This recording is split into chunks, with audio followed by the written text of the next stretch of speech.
In the year 1263, in the wool-trading town of Norwich, a young weaver named Rohese tends her loom through the gentle rhythms of early autumn.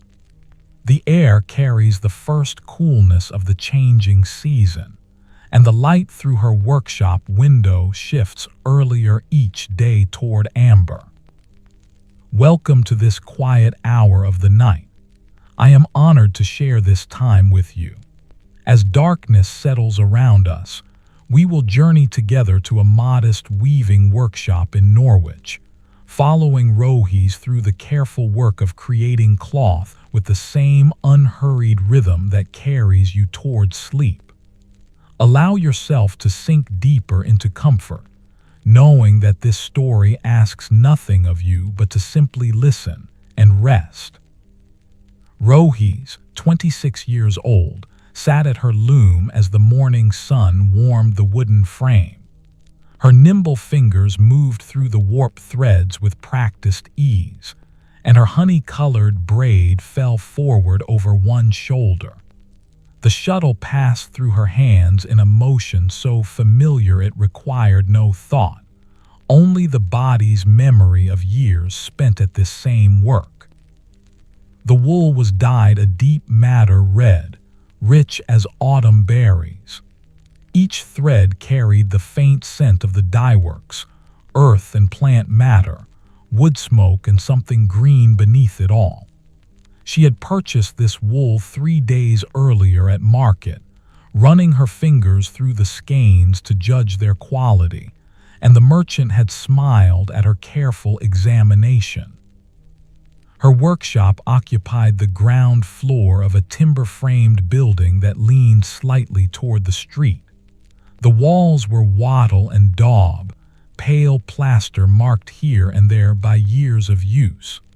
A small hearth stood cold in the corner, unnecessary on this mild morning. The single window faced east, and light poured through the gaps in the wooden shutters, creating patterns on the packed earth floor.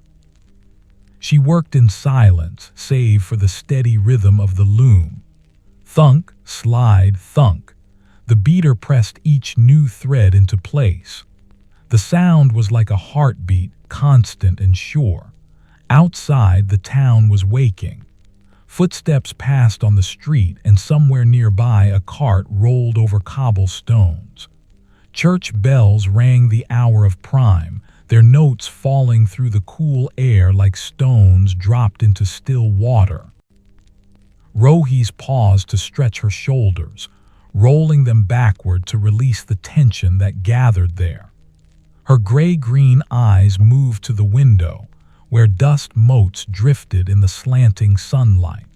She had learned this trade from her mother, who had learned it from her own mother before that. The knowledge lived in her hands now, in the way her fingers knew exactly how much tension to keep on each thread, how firmly to beat the weft into place.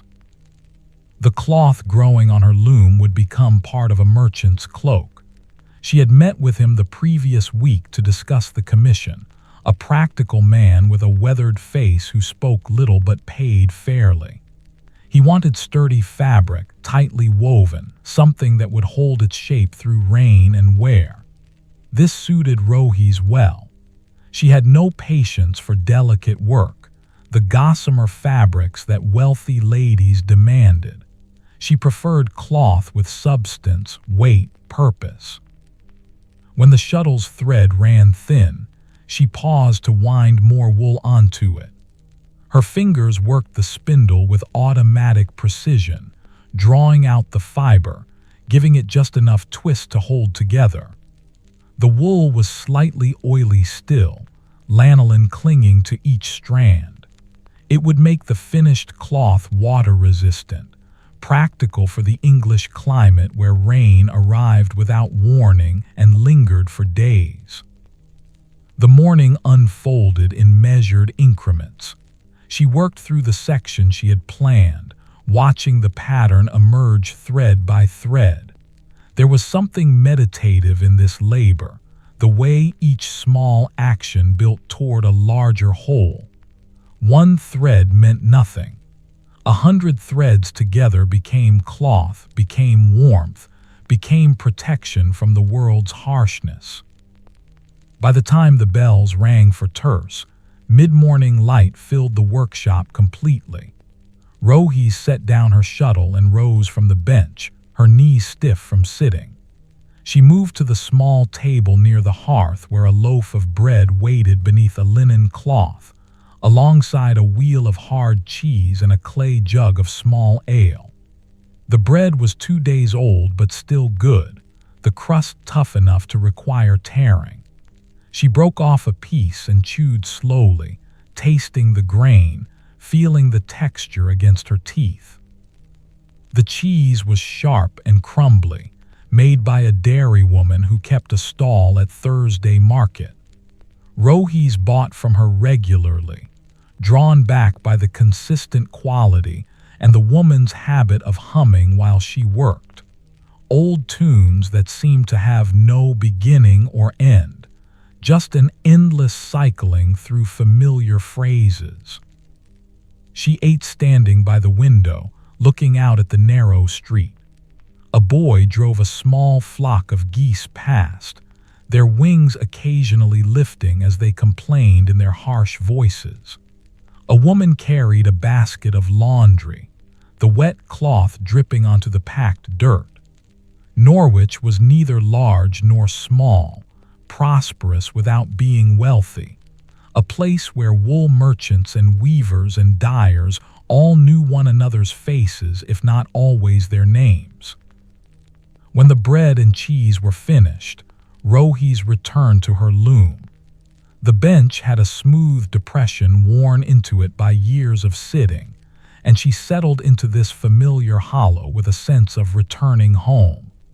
Her hands found the shuttle without looking, and the rhythm resumed.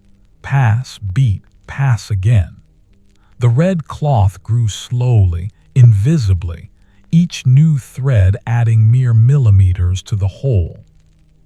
The light had shifted by the time she completed another hand's width of weaving. She paused to examine her work, running her palm across the surface. The texture was even, the threads packed together with consistent density. This pleased her in a way that had no words attached to it, only a deep contentment that settled in her chest like warmth spreading from mulled wine. A knock at the door interrupted the pattern. Rohese set down her shuttle and crossed to answer. Agnes stood there, 19 years old, with flour dusting her dark hair and apron. She was a baker's daughter who lived 3 doors down, and she carried a small basket covered with cloth. "My mother sent these," Agnes said, lifting the cloth to reveal 2 small honey cakes, golden and still warm. "She made extra this morning." "Tell her my thanks," Rohese said, accepting the basket. The scent of honey and wheat rose up, sweet and comforting. "Will you come in for a moment?" Agnes shook her head, smiling slightly. "I should return. There are loaves of bread to watch." She glanced past Rohese to the loom. "The red is coming along beautifully." "It will be ready by month's end," Rohese said, "for the merchant from Yarmouth." "He is fortunate to have your skill," Agnes replied, and then she was gone, her footsteps quick on the street outside. Rohese closed the door and returned to her table. She set one honey cake aside and broke the other into pieces, eating it slowly. The honey had a floral taste, clover probably, gathered from the meadows outside town. Each bite dissolved on her tongue, leaving sweetness behind. She thought of Agnes's mother, kneading dough in the early darkness before dawn, her hands working the same motions day after day, building sustenance from flour and water and the heat of fire. The afternoon arrived gradually.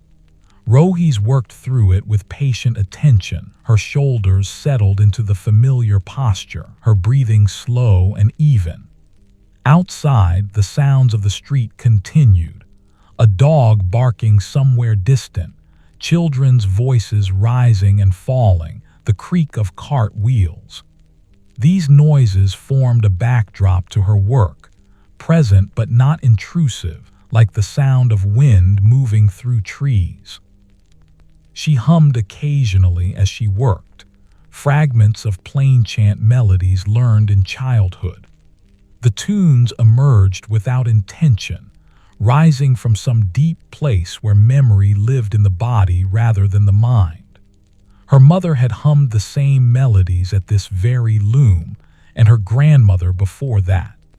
The workshop held these sounds in its walls, layer upon layer of women's voices marking time through thread and song.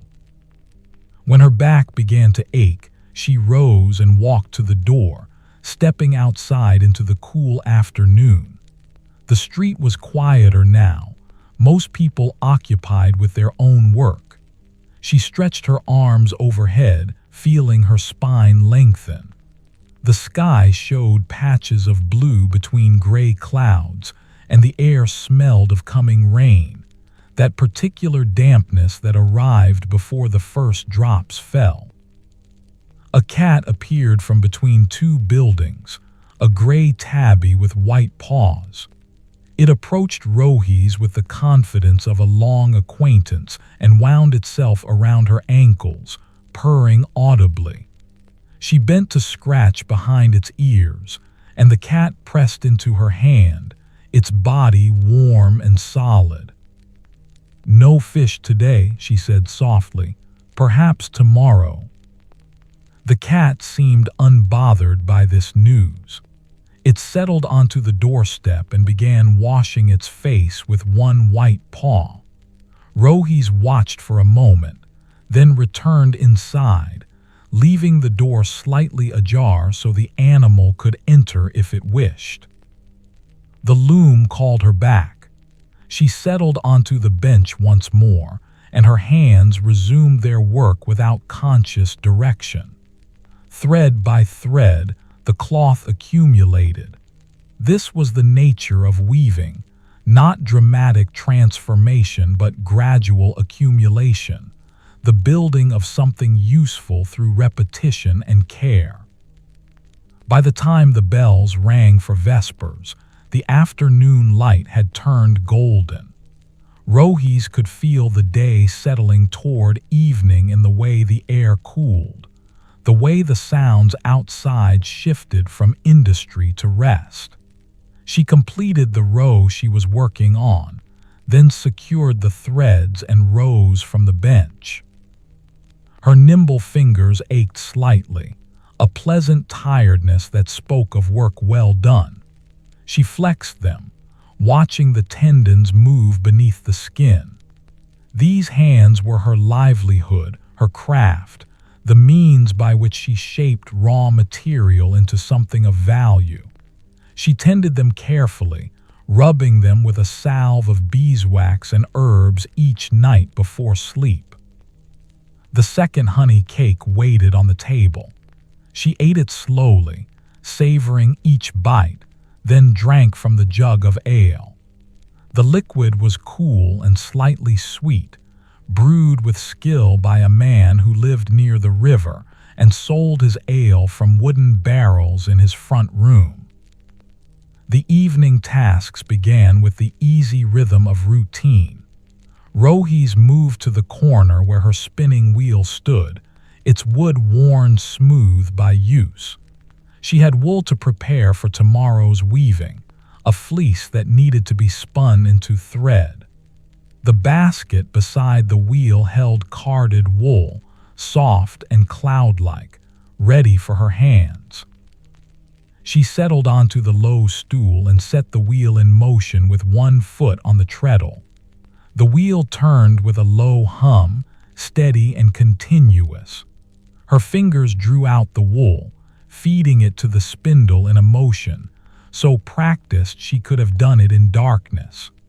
The fiber twisted as it spun, transforming from airy fluff into something dense and strong. The gray tabby had indeed come inside. It lay now near the cold hearth, curled into a perfect circle with its tail wrapped around its body.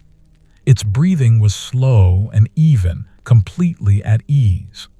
Rohese glanced at it occasionally, finding comfort in its presence. Animals had an honesty to them, a way of being fully in each moment that humans often struggled to achieve. The spinning wheel's hum filled the workshop with a sound like wind through distant trees. Thread accumulated on the spindle, winding around and around in neat coils.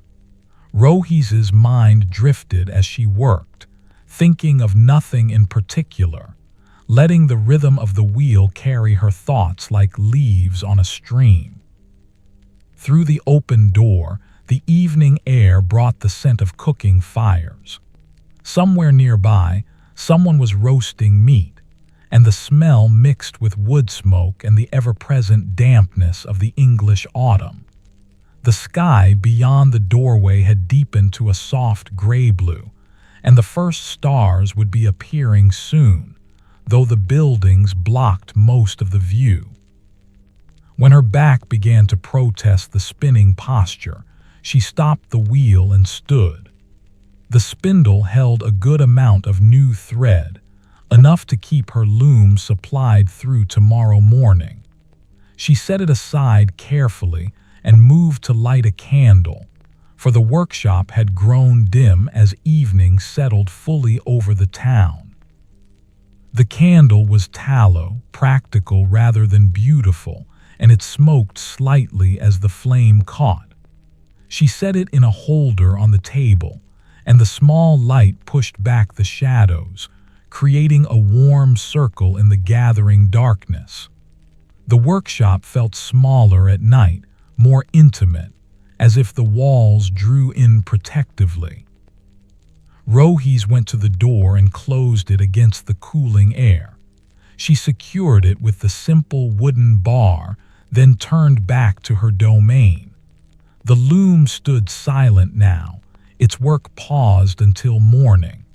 The red cloth seemed darker in the candlelight, the color of wine rather than berries.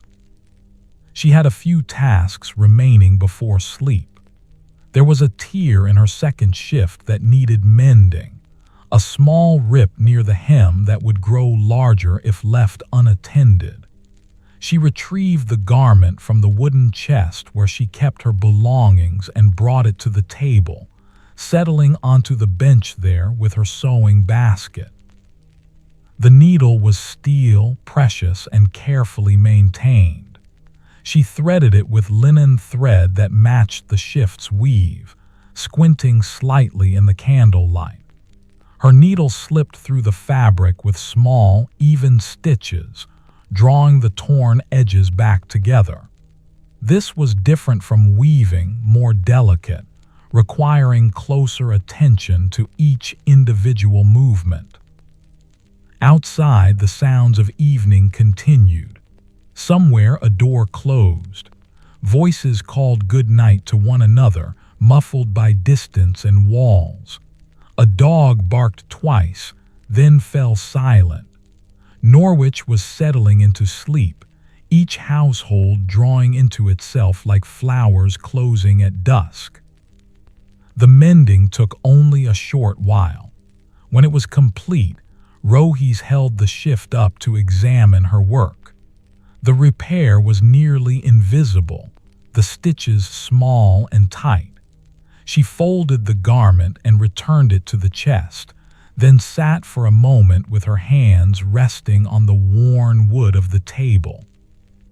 The day had been good, productive without being rushed, peaceful in its ordinariness. There had been bread and cheese, honey cake and companionship, work completed with care.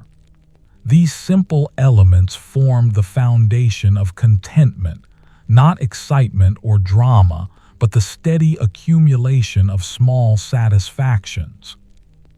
She rose and went to the window, opening the shutter slightly to look out at the night. The street was empty now, dark except where candlelight spilled from other windows. The air that came through the gap was cool and fresh, carrying the promise of rain still unfulfilled. She breathed it in deeply, feeling it fill her lungs, then released it slowly. The cat stirred by the hearth, stretched elaborately, and resettled itself with its back pressed against the stones. Even in autumn, the hearth retained some memory of past fires, a residual warmth that the animal sought out instinctively. Rohese closed the shutter and turned back to the candlelit room. Her pallet waited in the corner, a simple mattress stuffed with straw and covered with wool blankets. She had a pillow filled with down, a luxury she had saved for over 2 years to purchase. It was worth every coin, soft and yielding, cradling her head each night in comfort. Before sleeping, she sat on the edge of the pallet and removed her leather shoes. Her feet were tired but not painful, marked with the day's standing and walking. She rubbed them briefly, feeling the muscles relax under her touch. Then she reached for the small clay pot that held her hand salve. The mixture was her own recipe, beeswax melted with rendered tallow, infused with chamomile and lavender that she had dried herself. She scooped out a small amount and worked it between her palms, then rubbed it carefully into her fingers and hands. The scent of lavender rose up, calming and familiar. Her nimble fingers flexed under the treatment, the salve easing the day's stiffness. When her hands were tended, she set the pot aside and stood to remove her overdress. The garment was wool, dyed a practical brown that showed little dirt. She folded it carefully and laid it across the chest, then loosened her belt and set it atop the dress. Her shift would serve as her sleeping garment, as it did every night, simple linen that had grown softer with countless washings. She knelt beside the pallet and said her evening prayers, her voice barely a whisper in the quiet room. The words were familiar, worn smooth by repetition, asking for protection through the night and gratitude for the day's blessings. Her honey-colored braids swung forward as she bowed her head, and she could smell the lavender still clinging to her hands. The cat had risen and padded over to investigate. It climbed onto the pallet while she prayed and settled itself near where her feet would rest, a warm presence that required nothing but offered companionship freely. Rohese finished her prayers and smiled at the animal. "You are welcome here," she told it softly, reaching out to stroke its gray fur once before climbing beneath the blankets.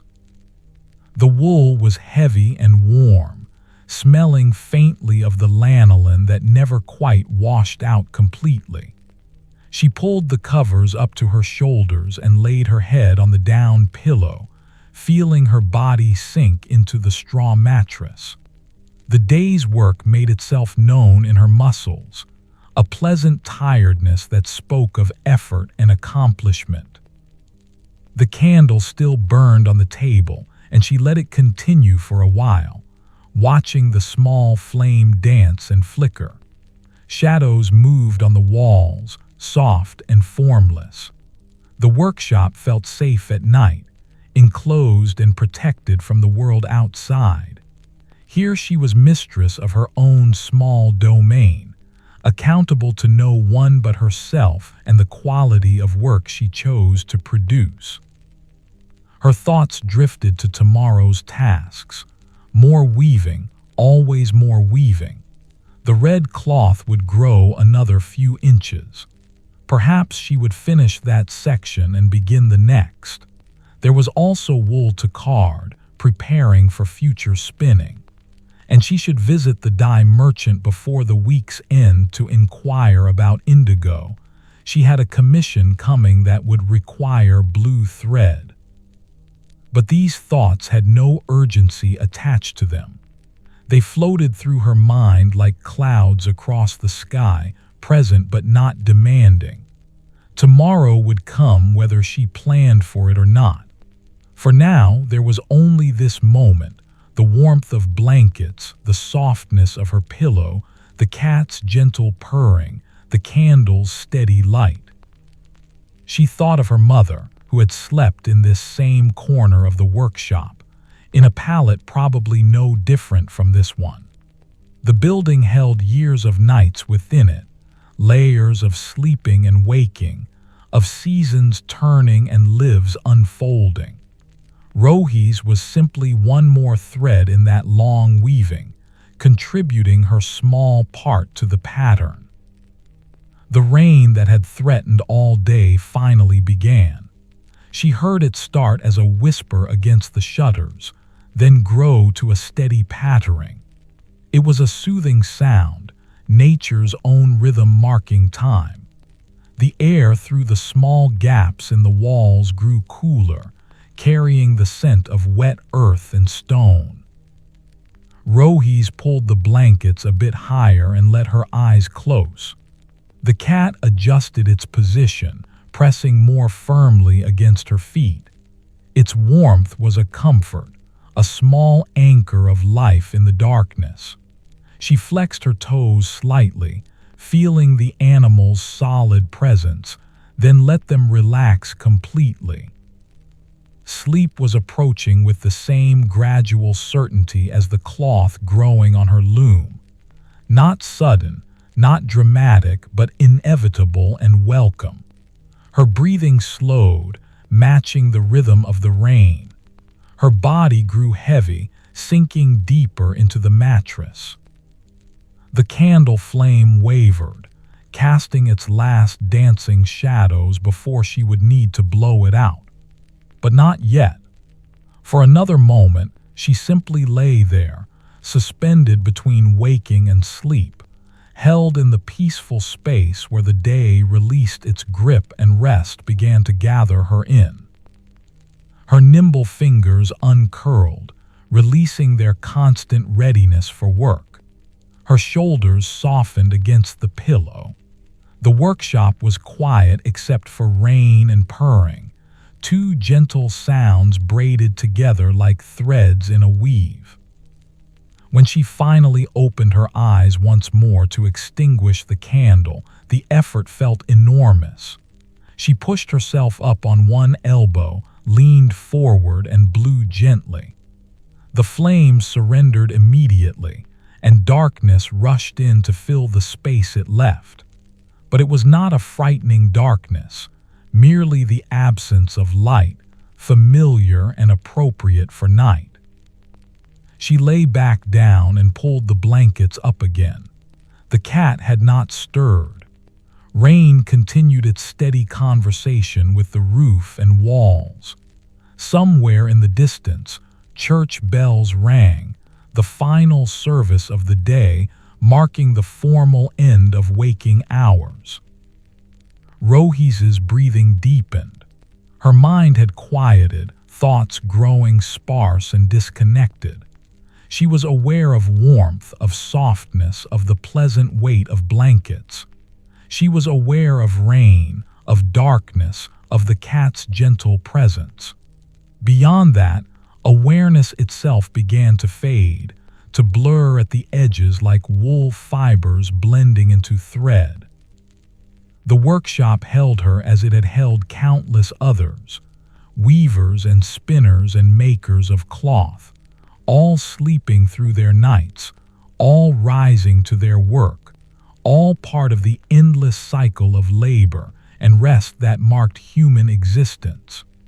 She belonged to this tradition, to this place, to this simple life of thread and loom and honest effort.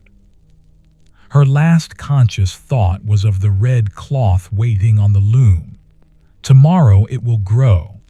thread by thread, row by row, until it was complete. But tomorrow was distant now, beyond the country of sleep that was opening its gates to receive her. Morning arrived with the sound of bells ringing for lauds, their notes filtering through the shutters like pale light. Rohese stirred slowly, her body reluctant to leave the warmth of the blankets. The cat had departed sometime in the night, likely slipping out through a gap in the walls that only it knew. The air in the workshop was cool, carrying the dampness left by rain. She lay still for a moment, letting wakefulness arrive at its own pace. Her honey-colored braid had loosened slightly during sleep, and a few strands had escaped to tickle her cheek. She brushed them away with fingers still soft from the previous night's salve. Outside, Norwich was beginning its day, footsteps on the street, voices calling greetings, the creak and thump of shutters being opened. Eventually she rose, her feet finding the cool, packed earth of the floor. She wrapped a shawl around her shoulders against the morning chill and moved to open the shutters. Gray light spilled in, revealing the workshop in all its familiar detail.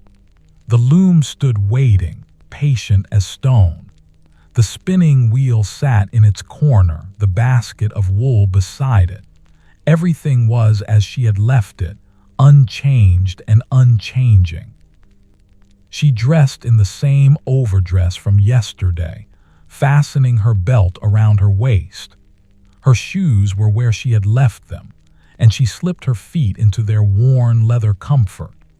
Then she built a small fire in the hearth, coaxing flame from the embers that still glowed beneath last night's ash.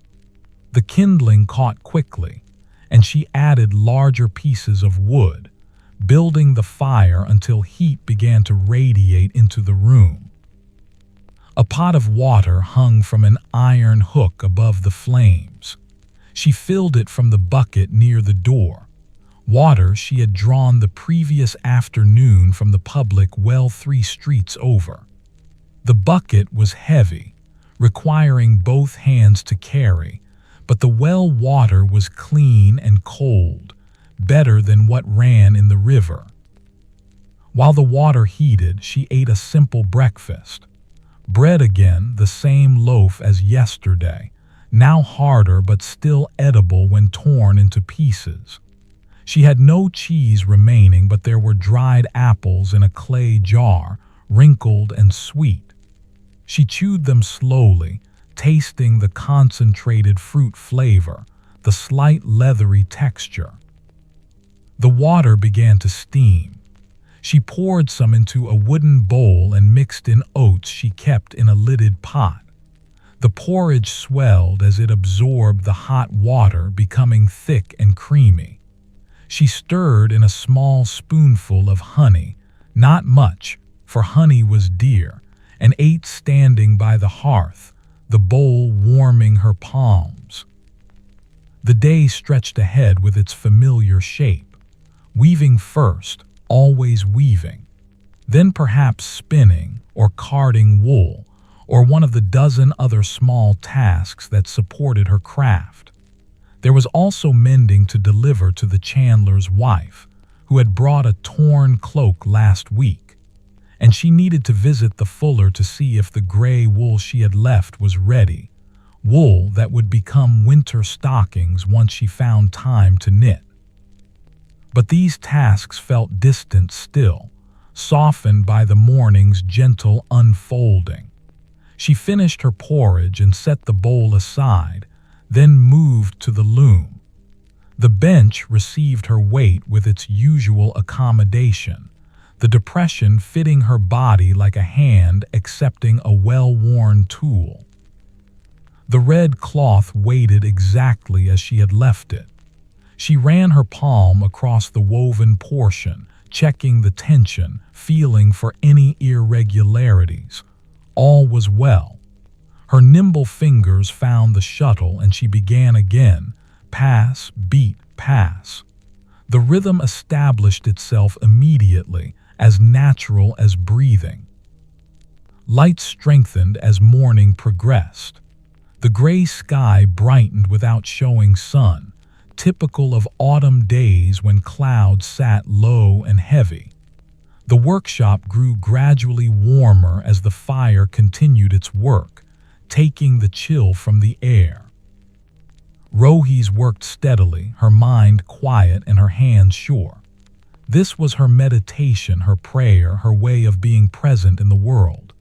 Each thread she placed was a small act of creation, a tiny contribution to the vast tapestry of human making that stretched back through centuries. Her grandmother had woven. Her mother had woven. Now she wove. And perhaps someday a daughter would sit at this loom, if such was her fate, though Rohese had no particular longing for that future. Her life felt complete as it was, simple, purposeful, sufficient. The morning bells rang for a long time. She had been working for hours without noticing time's passage, lost in the rhythm of the loom. This happened often, this dissolution of awareness into pure action. She would look up and find that the light had changed, that the fire needed tending, that her water jug was empty though she had no memory of drinking. She paused to stretch, rolling her shoulders backward as she had the previous day. The motion had become habitual, a small maintenance her body required. She stood and walked to the window, looking out at the street. A cart passed, piled high with bundled reeds, thatching material heading somewhere for roof repairs. The driver walked beside his horse, speaking to it in low tones she could not quite hear. Agnes appeared in the doorway, startling Rohese slightly. The baker's daughter smiled apologetically. "I knocked, but you did not hear," she said. Her dark hair was pinned back today, and flour still dusted her apron in the familiar pattern of morning work. "I was deep in the weaving," Rohese replied, returning the smile. "The world disappears when I work." "My mother is the same with bread," Agnes said. "She kneads and shapes, and suddenly hours have passed." She held out a small bundle wrapped in cloth. "Oat cakes, fresh this morning, still warm." Rohese accepted them gratefully. "Your mother is too generous. She says you gave her a good thread last month for mending her best apron," Agnes replied. "She wanted to repay the kindness."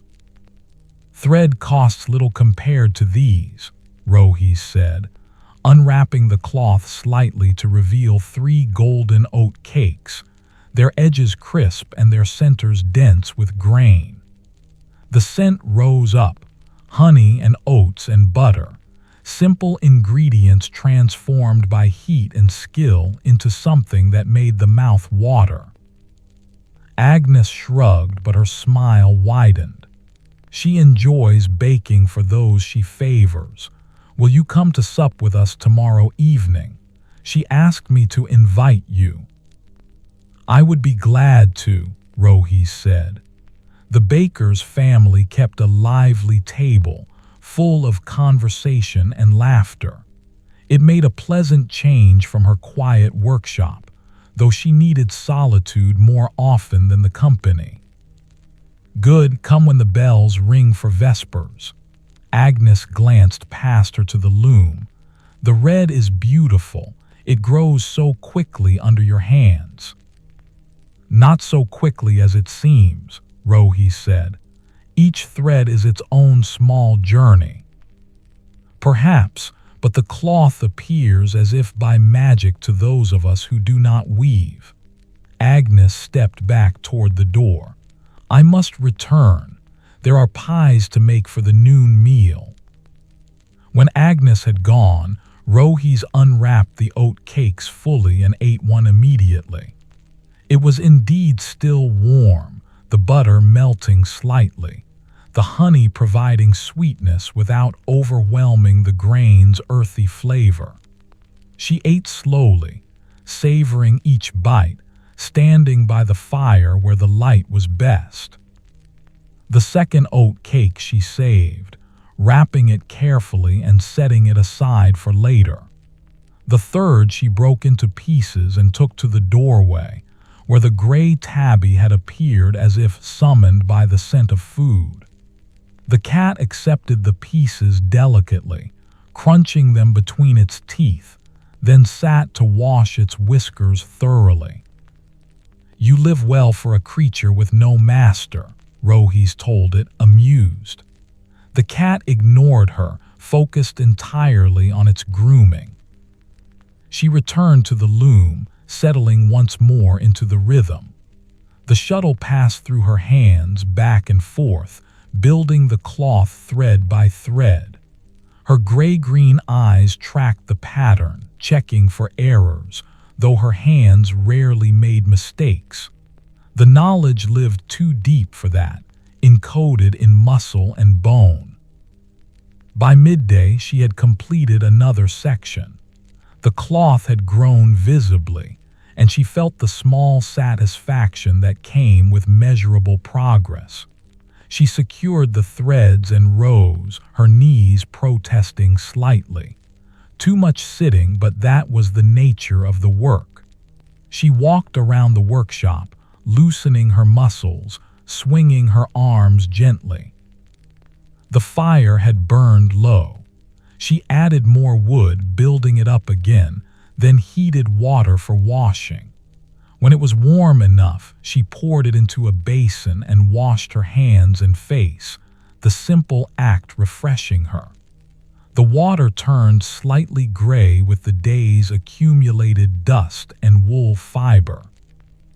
There was bread and cheese for her midday meal. She had purchased more cheese that morning before beginning work, walking to the market while dew still dampened the ground. This was a softer cheese than yesterday's, younger and creamier, made with herbs that left a pleasant taste on the tongue. She ate at the table, taking her time, looking around the workshop as if seeing it fresh. The walls with their patches and cracks, the low ceiling beams darkened by years of smoke, the small shelf where she kept her tools, scissors, needles, and all spare shuttles, the wooden chest that held her possessions, the pallet in its corner, blankets neatly folded now. This was her world, small and contained. Some might find it limiting, but to Rohese it felt sufficient. She had work that engaged her hands and mind. She had neighbors who showed kindness. She had shelter and food and the means to earn her living. What more did one need truly? After eating, she turned her attention to the wool that needed carding. The raw fleece was still oily, recently purchased from a shepherd who brought his flock to town each autumn. She took up her pair of carding paddles, rectangular boards set with hundreds of fine wire teeth. The process was simple but required patience. She placed a small amount of wool on one paddle, then drew the second paddle across it, the teeth catching and straightening the fibers. Back and forth, until the wool transformed from a tangled clump into an airy cloud, all the fibers aligned and ready for spinning.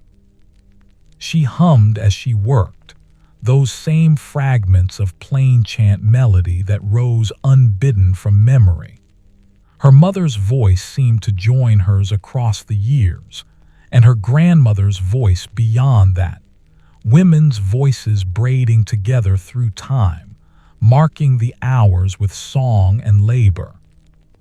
The afternoon light was softer than morning's, warmer despite the clouds. It fell through the window at a different angle, illuminating the workspace where she carded. Dust motes drifted in the beam, tiny particles made visible by light, floating and turning in the still air. The gray tabby had claimed a spot on the chest, curled into its characteristic circle. Its breathing was slow and even, the perfect embodiment of contentment. Rohese glanced at it occasionally, finding something restful in its complete surrender to sleep. When she had carded enough wool to fill the basket by her spinning wheel, she set aside the paddles and flexed her hands. The carding was harder on her fingers than weaving, the repetitive motion straining different muscles. She rubbed her palms together, warming them, then reached for the pot of salve and worked a small amount into her skin. The scent of lavender filled the air around her, mingling with the wool's lanolin smell and the faint smoke from the fire.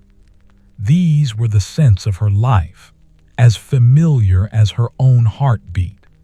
If someone were to blindfold her and lead her away, she thought she could find her way back to this workshop by smell alone. She returned to the loom for the remaining afternoon hours. The cloth grew steadily, the red deepening in the changing light.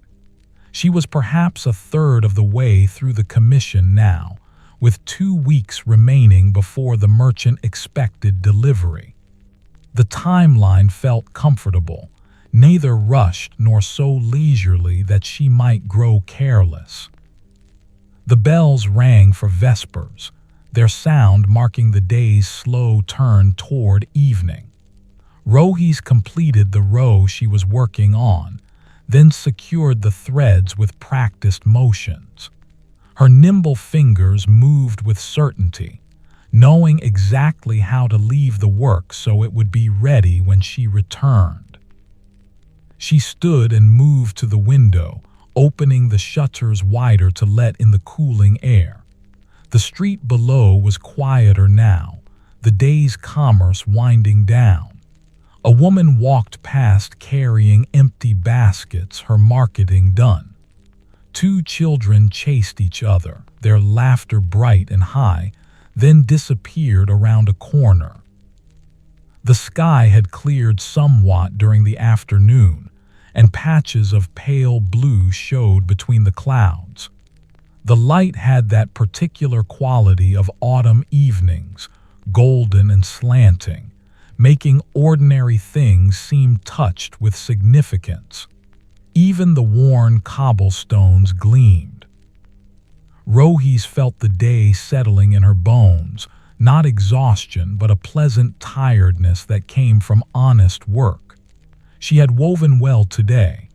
The cloth was progressing as it should, and her hands had moved with their accustomed skill. Tomorrow she would continue, and the day after that until the work was complete. This was the rhythm of her life, predictable and sustaining. She built up the fire again, adding enough wood to last through the evening hours. The flames caught quickly, crackling as they consumed the dry timber. Heat radiated outward, pushing back the coolness that crept in as the sun lowered. She set a pot of water to heat, thinking she might make pottage for her evening meal. While the water warmed, she retrieved vegetables from a basket in the corner, an onion, a turnip, some leafy greens that were beginning to wilt but remained wholesome. She chopped them on a wooden board, the knife moving steadily through the firm flesh of the turnip, releasing its earthy scent. The onion made her eyes water slightly, and she blinked away the tears. Into the pot went the vegetables, along with a handful of dried peas and a pinch of salt from her small store. The pottage would take time to cook, the flavors melding as the vegetables softened. She stirred it occasionally with a wooden spoon worn smooth by years of use. The cat woke and stretched elaborately, extending each leg in turn, arching its back. It jumped down from the chest and came to wind around Rohese's ankles, purring. She smiled down at it. "Yes, you may have some as well," she said softly, "when it is ready." She settled at the table with some mending while the pottage cooked. Not her own this time, but the chandler's wife's cloak, the one she had mentioned earlier. The garment was good wool, dyed a deep green, but the hem had torn badly.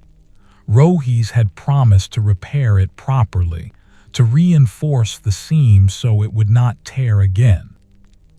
Her needle moved through the fabric with small, careful stitches. This kind of work required good light, so she had moved the candle close, though there was still enough daylight coming through the window to see clearly. The thread was strong linen, and she doubled it for extra strength. As she sewed, her mind wandered pleasantly. She thought about tomorrow's supper at the baker's house. Agnes's mother was an excellent cook, and her father told stories about his years as a young man traveling to markets in distant towns. Their home was always warm, filled with the scent of bread and the sound of voices. She thought about the red cloth on her loom, imagining it finished and fashioned into a cloak. Would it keep the merchant warm through winter? Would he think of her work when rain struck the fabric and ran off harmlessly? Probably not, she decided, and that was as it should be. Good work made itself invisible, serving its purpose without drawing attention. The pottage began to smell rich and savory. She set aside her sewing and went to stir it, tasting a bit from the spoon.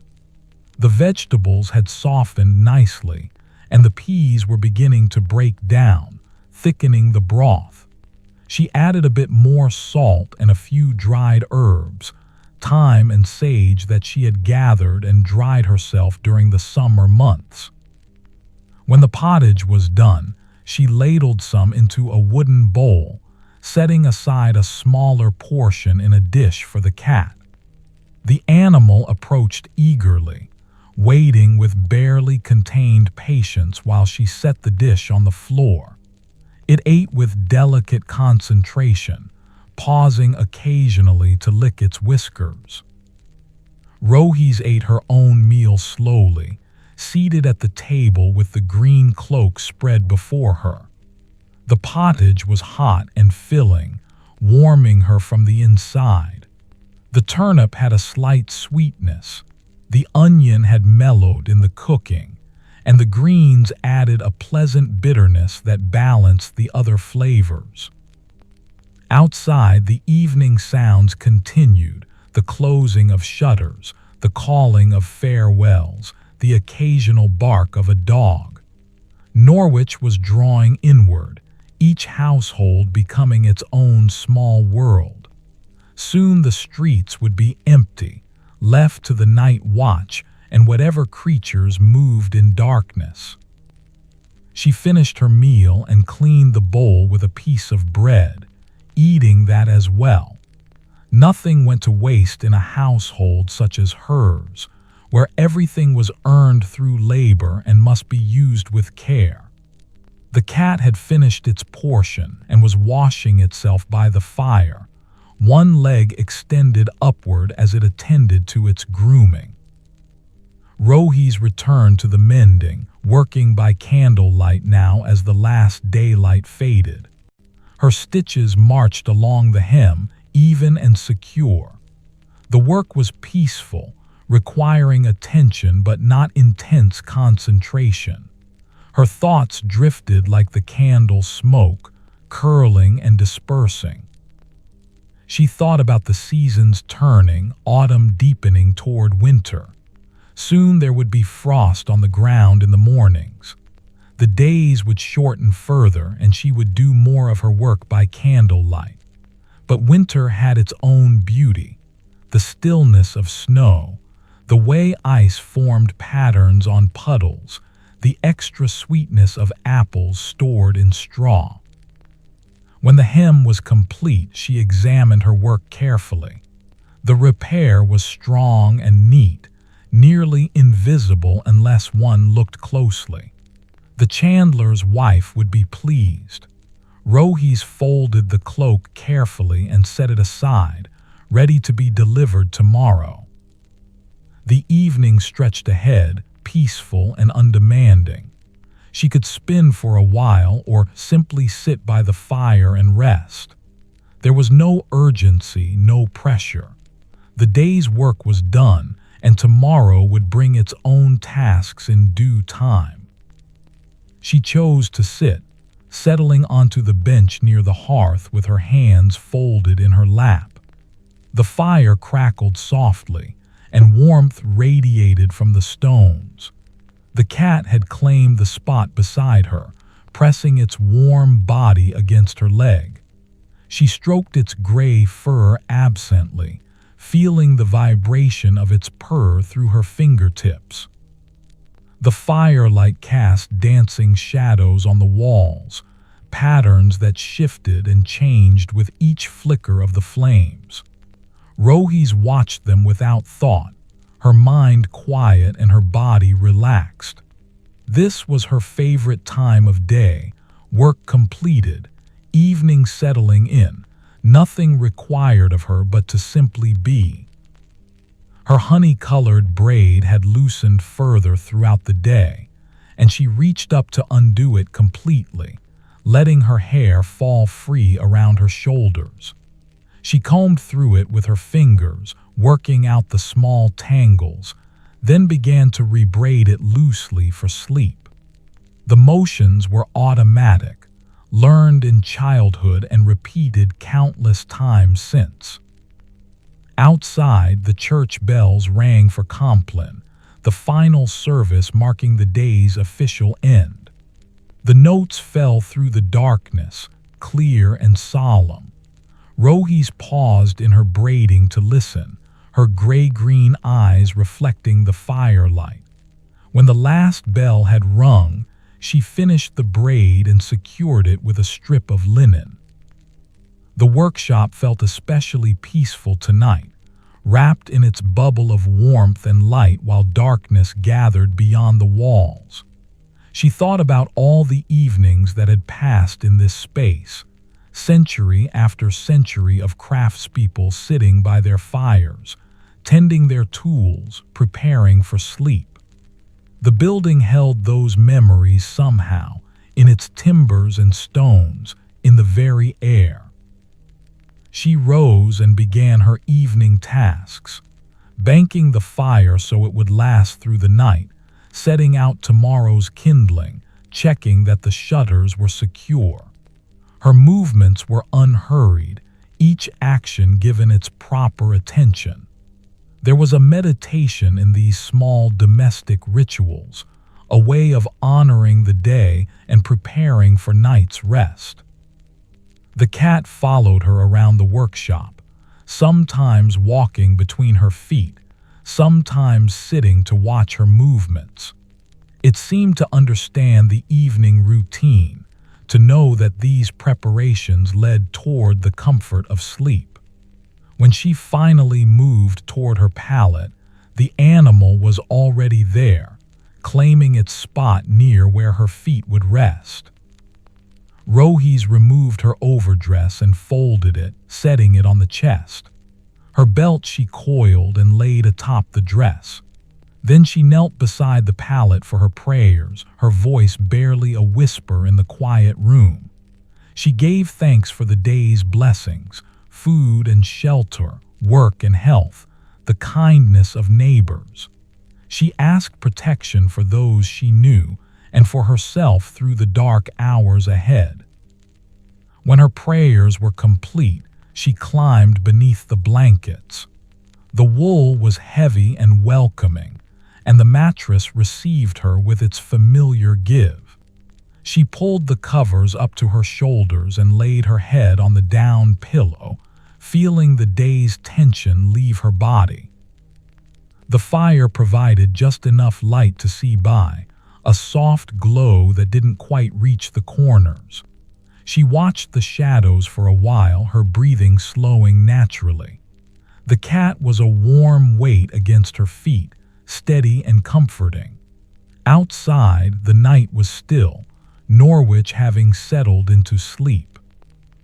Her nimble fingers relaxed, releasing their constant readiness. Her shoulders softened against the pillow. The workshop held her safely, its walls a barrier between her and the wider world. Here she was protected, at rest, free to surrender to sleep's approach. She thought briefly of tomorrow, the weaving that would continue, the supper at the baker's house, the small satisfactions of work and companionship. But these thoughts had no weight to them, no power to hold her in wakefulness. They drifted through her mind and dissolved like morning mist under the sun. The fire crackled once, sending up a small shower of sparks. The cat shifted slightly, resettling itself more comfortably. These small sounds were part of the night's texture, familiar and unthreatening. Rohese's breathing deepened further, her body growing heavy with approaching sleep. She was aware of warmth, of softness, of the pleasant tiredness that follows honest labor. She was aware of safety, of peace, of the deep contentment that came from a day well lived. Beyond that, awareness itself began to soften, to blur at its edges like wool fibers blending into thread. The workshop had witnessed this moment thousands of times. A solitary craftsperson surrendering to sleep, the fire burning low, the darkness held at bay just beyond the circle of light. Rohese was simply one more in that long succession, her life woven into the pattern of all who had come before.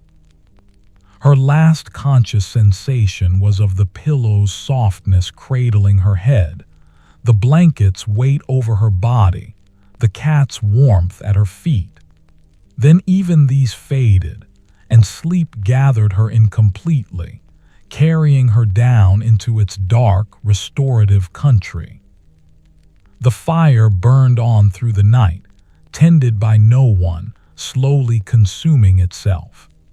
The cat slept without dreaming, its breathing perfectly steady, and Rohese rested deeply, her body repairing itself from the day's work, preparing for tomorrow's labor, held safely in the simple rhythms of a life lived well. Morning would come again with its bells and light, and the cycle would begin anew, work and rest, day and night, the endless weaving of time itself. But for now there was only sleep, only peace, only the gentle darkness that asks nothing and gives everything. The red cloth waited on the loom, patient and unchanging. The wool in its baskets remained soft and ready. The workshop held everything in stillness, in readiness, in the suspended animation of night. And in her corner, Rohese slept on, breathing slowly and deeply, carried through the dark hours on the tide of her own exhausted contentment. The night deepened around the workshop and Norwich slept. And in that sleeping town, in that quiet room, peace prevailed. The kind of peace that comes from simplicity, from honest work, from a life lived in harmony with its own rhythms. The kind of peace that asks no questions and requires no answers, that simply is, like breath or heartbeat or the turning of the earth beneath the stars. The bells for lauds rang softly through the pre-dawn darkness, their notes falling through the cool air like gentle rain. Rohese stirred slowly beneath her blankets, her body reluctant to leave the warmth she had built through the night. The workshop was dark still, the fire reduced to glowing embers that cast barely any light. She lay quiet for a time, letting the transition from sleep to waking happen at its own pace. The cat was still pressed against her feet, a living source of heat. Outside, the town remained mostly silent, only a few early risers moving through the streets, bakers beginning their work, servants drawing water, the night watch completing their final rounds. Eventually, she pushed back the blankets and sat up, her honey-colored braid falling over one shoulder. The air was cold against her skin, raising bumps along her arms. She wrapped her shawl around herself quickly and moved to the hearth, kneeling to coax the embers back to life. She added kindling first, small pieces that caught quickly, then larger wood as the flames grew. The fire crackled and popped, spreading light and warmth gradually through the workshop. She held her hands toward it, warming her palms, flexing her nimble fingers to work the stiffness from them. When the fire was burning steadily, she rose and dressed in the dim light. Her overdress, her belt, her leather shoes, each item returned to its proper place on her body. The motions were so familiar they required no thought, leaving her mind free to drift. She filled her pot with water from the bucket and hung it over the fire to heat. While she waited, she ate a piece of bread left from yesterday, chewing slowly, tasting the grain. The cat had woken and was stretching near the hearth, working through its morning routine of extending each leg, arching its back, yawning widely to show small white teeth. The water began to steam. She made porridge again, stirring in oats and a touch of honey, letting it thicken over the heat.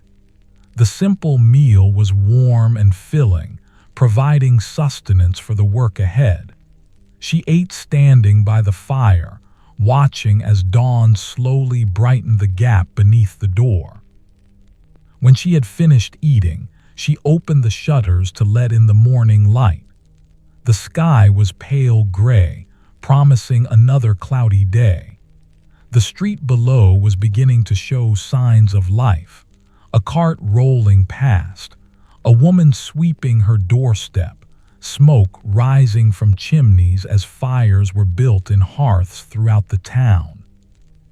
Rohese turned to her loom with a sense of quiet anticipation. The red cloth waited, exactly as she had left it, ready for her hands to continue their work. She settled onto the bench, fitting herself into its familiar depression, and picked up the shuttle. The rhythm established itself immediately, pass, beat, pass. Thread by thread, the cloth grew. Her gray-green eyes tracked the pattern, checking tension and alignment, though her hands worked with such practiced certainty that errors were rare. The knowledge lived in her muscles, in the memory held by bone and sinew. Morning light strengthened gradually, filling the workshop with its cool illumination. The fire burned steadily, taking the chill from the air. The cat had gone out through whatever secret passage it used, off on its own mysterious errands. Rohese worked alone, content in her solitude, the shuttle passing through her hands in its endless back and forth motion. By the time the bells rang for terce, she had completed another section of the weaving. The cloth was perhaps halfway done now, the red fabric accumulating steadily. She paused to stretch, rolling her shoulders backward, feeling her spine lengthen. Then she stood and walked around the workshop, loosening muscles that had grown tight from sitting. She ate the oat cake she had saved from yesterday, savoring its sweetness, remembering Agnes's kindness in bringing it. Tonight she would sup with the baker's family, a pleasant thought that made her smile slightly. But that was hours away still. For now, there was work to do. She turned her attention to the spinning wheel, settling onto its low stool. The basket of carded wool waited beside her, clouds of fiber ready to be transformed into thread. She set the wheel in motion with her foot, and it began to hum its familiar song. Her fingers drew out the wool, feeding it to the spindle in a steady stream. The fiber twisted as it spun, becoming dense and strong. Thread accumulated on the spindle, winding round and round. The work was meditative, requiring just enough attention to keep her present, but not so much that her mind couldn't drift. She thought about the merchant who would receive the red cloth. She had met him only briefly, but he had seemed honest, straightforward in his dealings. He traded in wool and finished cloth, traveling between Norwich and Yarmouth and sometimes as far as London. His life was so different from hers, constantly moving, seeing new places, dealing with strangers. She preferred her small world, her familiar streets, her known routines. The morning unfolded in its measured way. She spun until her back began to ache, then returned to the loom for more weaving. The hours passed without drama or incident, marked only by the steady accumulation of work completed. This was how days went in her life, not exciting, not remarkable, but deeply satisfying in their simple productivity. At midday she ate bread and cheese, the same meal she had eaten countless times before. The repetition didn't bore her. There was comfort in sameness, in knowing what to expect, in the reliable patterns that structured her days. She was not a person who craved novelty or adventure. Her contentment came from mastery, from doing familiar work well. After eating, she remembered the chandler's wife's cloak. It needed to be delivered, and this seemed a good time to step out. She folded the green garment carefully, laying it over her arm, then left the workshop and made her way through Norwich's narrow streets. The town was busy with midday activity. Merchants called their wares, children ran between the adults, dogs nosed through refuse piles seeking scraps. The air smelled of smoke and cooking food and human habitation. Scents so familiar Rohese barely noticed them. The chandler's shop was near the market square, its front open to display rows of candles in various sizes. The chandler himself was serving a customer, so Rohese waited patiently, examining the candles. They ranged from rough tallow to fine beeswax, from thick pillars meant to burn for hours to slender tapers that would last only minutes. When the customer departed, the chandler turned to her with a smile. He was an older man, perhaps 50 years old, with a lined face and capable hands stained with wax. "Mistress Rohese," he said warmly, "what brings you to my shop today?" "I have your wife's cloak," she replied, holding out the folded garment. "The mending is complete." His face brightened. "Ah, excellent. She has been asking after it daily." He took the cloak and examined the hem, nodding with approval. "Fine work, as always. The stitches are nearly invisible." "It should hold well now," Rohese said. "I reinforced the seam where it tore." He disappeared into the back of the shop and returned with a small pouch that clinked softly. "Your payment, and my wife's thanks. She said to tell you that if you need candles, come to us first." Rohese accepted the coins gratefully. "Please give her my regards." The walk back to her workshop took her past the baker's house. She could smell bread even from the street, that warm, yeasty scent that spoke of comfort and nourishment. She would return here this evening, and the thought pleased her. But for now, there was more work waiting. Back in her workshop, she tucked the payment into the small wooden box where she kept her earnings. The coins joined others there, a modest accumulation that represented her labor. She was not wealthy, but neither did she want for necessities. Her life was balanced, sustainable, and sufficient.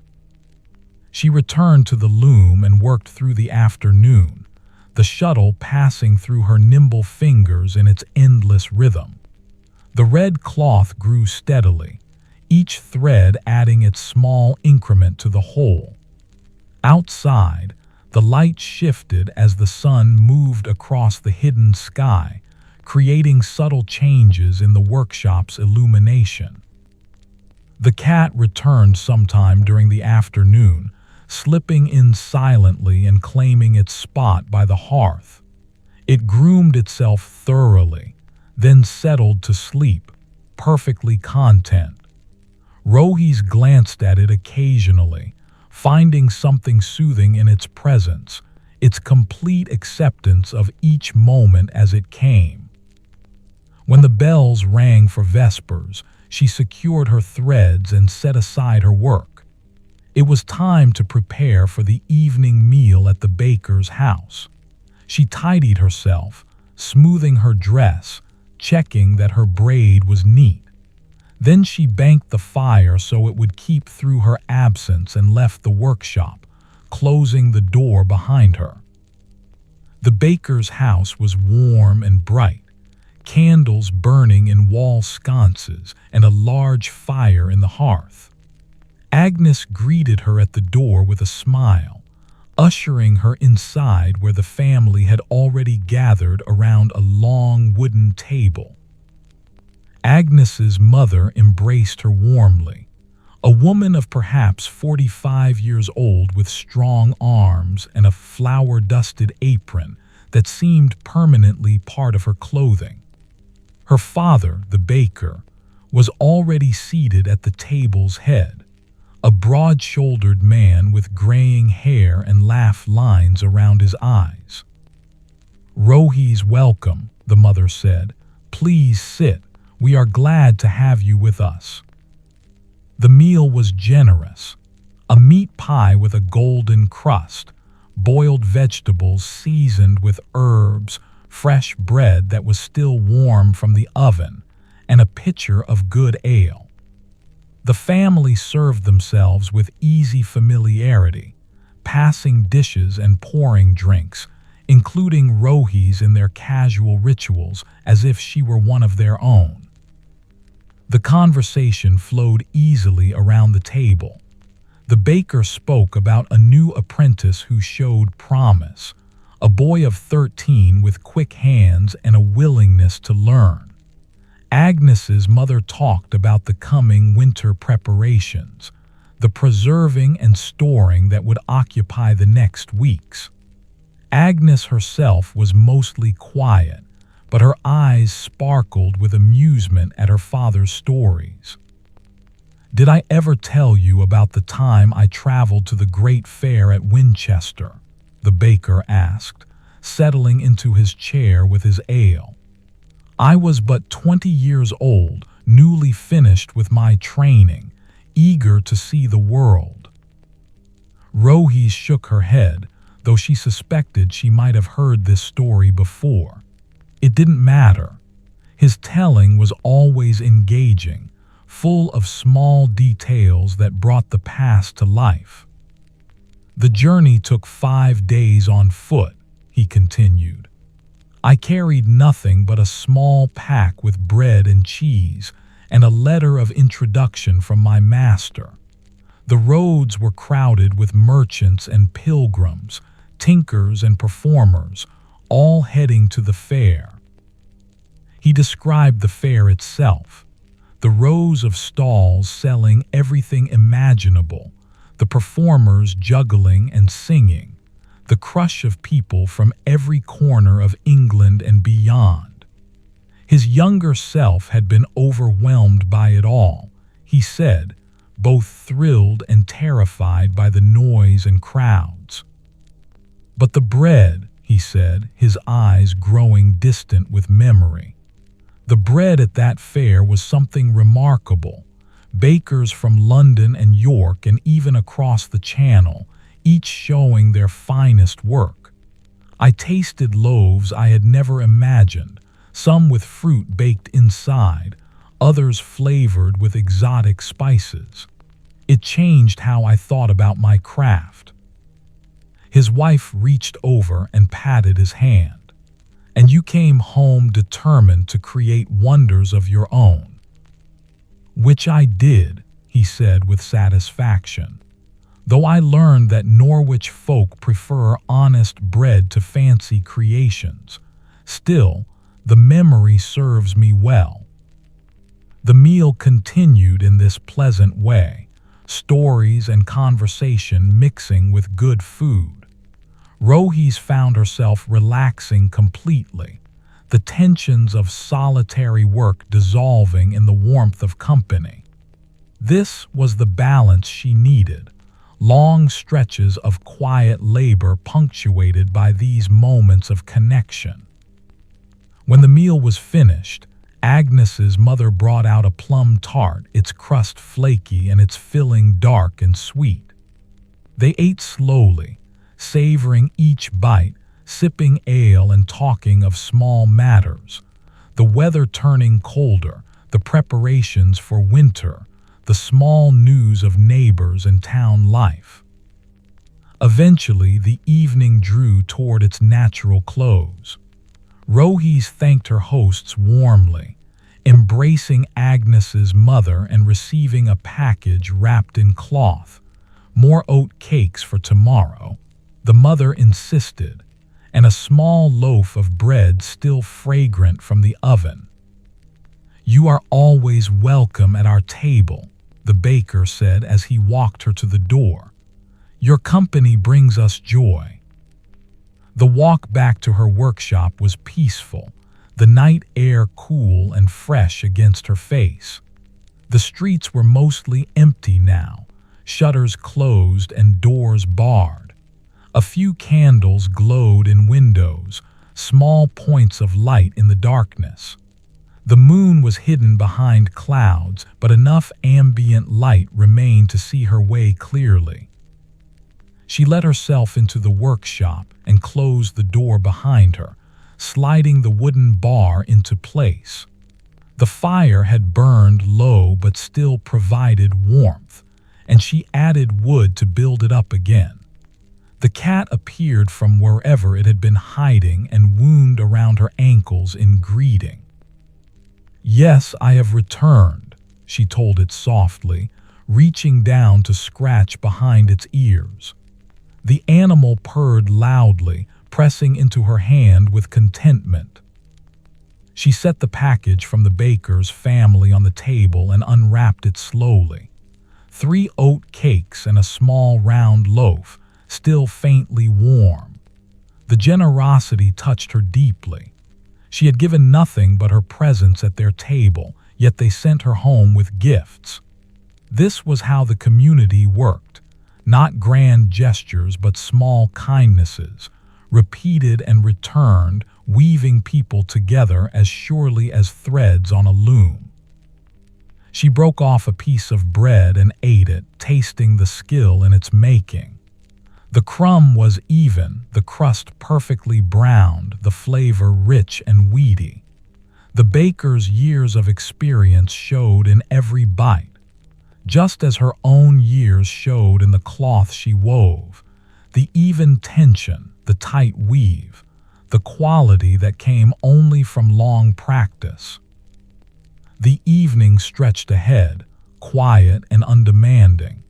She had no particular tasks that required completion, no urgent work calling for her attention. She could simply be, could sit by the fire and let the day settle into memory. She moved to the loom and ran her hand across the red cloth, feeling its texture. Tomorrow she would continue adding to it, thread by thread, until it reached the length the merchant required. The work would be finished soon, delivered and paid for, and then another commission would take its place. This was the rhythm of her livelihood, one project flowing into the next, an endless cycle of creation. But tonight there was no weaving to be done. She settled onto the bench by the hearth, the cat immediately jumping into her lap. Its weight was warm and comforting, and she stroked its gray fur absently while staring into the flames. The fire created constantly changing patterns, tongues of flame reaching upward, embers glowing red and orange, shadows dancing on the walls. She could lose herself in watching it, her mind emptying of thought, becoming simply aware of heat and light and the gentle purring in her lap. Her nimble fingers moved through the cat's fur, finding tangles and working them loose. The animal tolerated this grooming patiently, occasionally shifting position to provide better access. It was a small act of care, this tending of another creature, and it satisfied something in Rohese that had no name. Outside, the night watch called the hour, his voice distant but clear. All was well in Norwich, his call proclaimed. The gates were barred, the peace maintained.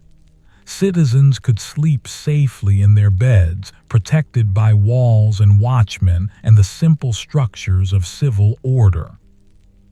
Rohese thought about safety, about what it meant to feel secure.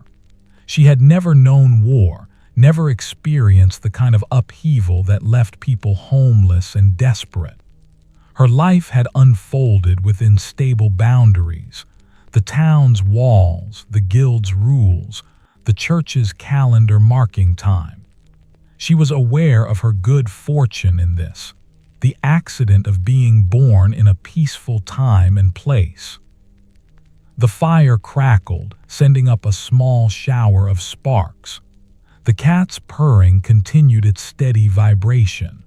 These simple elements composed her present moment: warmth, companionship, shelter, peace. What more could one ask for truly? Grand adventures and dramatic events might make for good stories, but this quiet contentment was what sustained a life. She sat for a long while, thinking of nothing in particular, letting time pass without marking it. Eventually, her body reminded her that sleep would come soon, that the day's exertions were demanding their price in tiredness.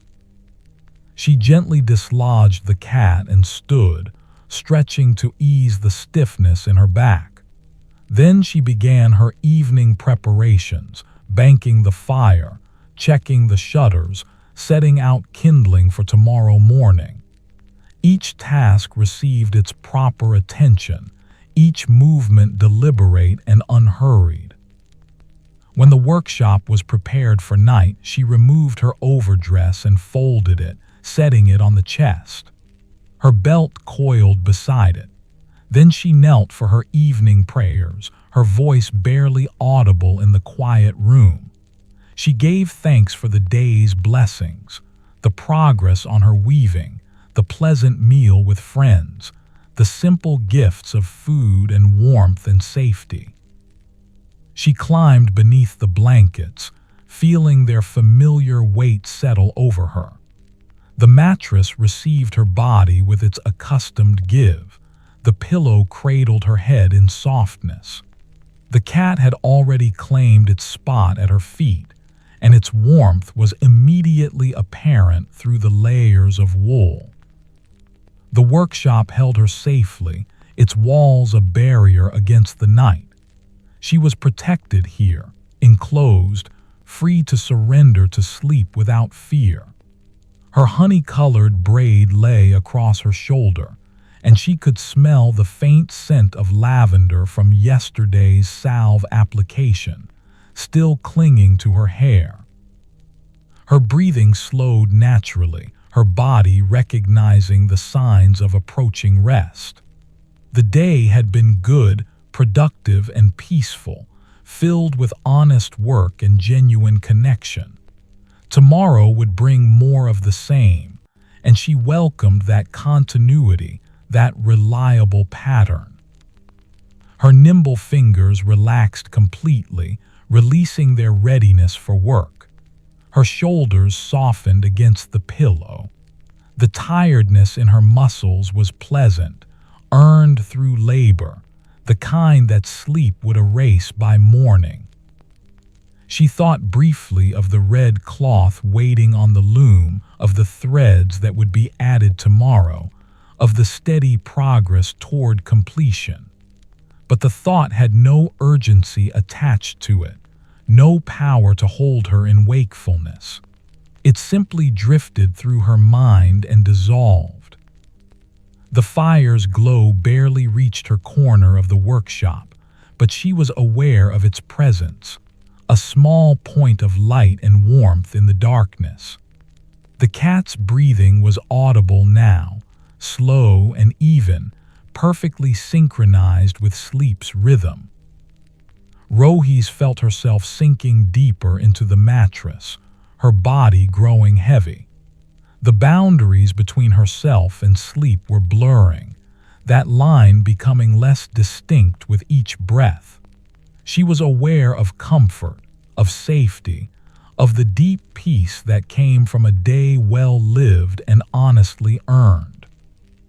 Her last conscious thought was gratitude, simple and unadorned, directed at nothing in particular and everything at once. Gratitude for work and rest, for community and solitude, for the small, reliable pleasures that made up her days. Then even gratitude faded, and there was only sleep, only darkness, only the gentle tide carrying her down into its restorative depths. The workshop continued its silent vigil, holding her safely through the night hours. The fire burned steadily. The cat slept without dreaming, and Rohese rested deeply, her breathing slow and even, her body completely at peace. The dawn arrived with its familiar softness, light seeping gradually through the gaps in the shutters.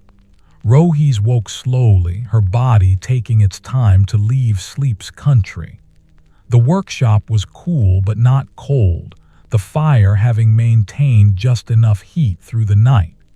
She lay still beneath the blankets, listening to the town begin its day, distant voices, footsteps on cobblestones, the creak of a cart passing.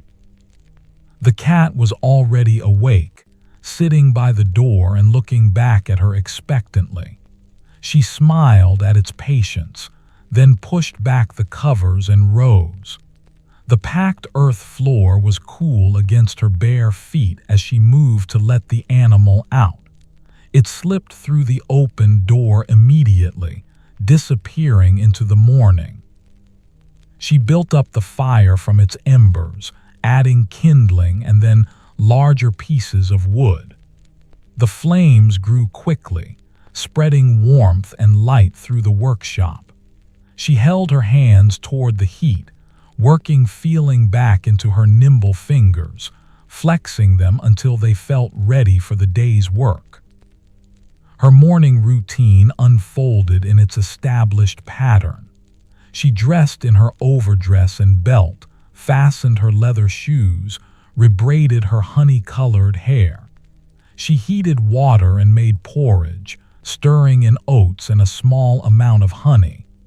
While it cooked, she ate one of the oat cakes from the baker's family, savoring its sweetness, thinking of their kindness. The porridge was ready quickly, thick and warm. She ate standing by the fire, looking around the workshop as morning light strengthened. Everything was as it should be, the loom waiting patiently, the spinning wheel in its corner, the baskets of wool, the tools on their shelf. Her small world, ordered and purposeful. When she had finished eating, she opened the shutters fully to let in the day. The sky was clearer than yesterday, showing more blue between the clouds. The air that came through the window was crisp and carried the scent of autumn, wood smoke and damp earth, the faint sweetness of apples ripening somewhere nearby. She turned to the loom with anticipation. The red cloth had grown substantially, and she was pleased with her progress. Another few days of steady work and it would be complete. She settled onto the bench, fitting into its familiar depression, and picked up the shuttle. The rhythm began immediately, pass, beat, pass. Thread moved through her hands in its endless dance, creating fabric from individual strands. Her gray-green eyes tracked the pattern while her hands worked with automatic precision.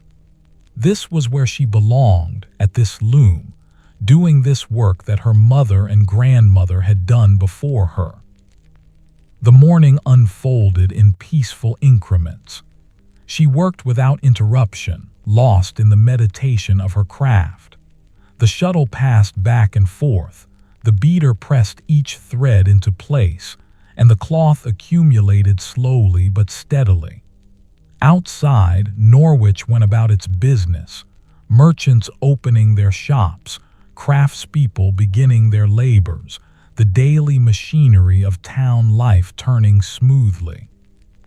By the time the bells rang for terce, she had completed another satisfying section. The cloth was perhaps 2/3 finished now, the end clearly visible though still requiring patient hours of work. She paused to stretch, rolling her shoulders backward, then stood and walked around the workshop to loosen her muscles. The small loaf from the baker's family sat on the table, and she broke off a piece to eat. The bread was still good, the crust crisp and the interior soft. She chewed slowly, tasting the grain, appreciating the skill that had created something so simple yet so satisfying. She spent the rest of the morning at the loom, working steadily. The red fabric grew beneath her hands, thread by thread, row by row. There was something deeply satisfying about this visible progress, this tangible result of effort. Unlike many things in life, weaving showed exactly what you had accomplished. The cloth did not lie or exaggerate.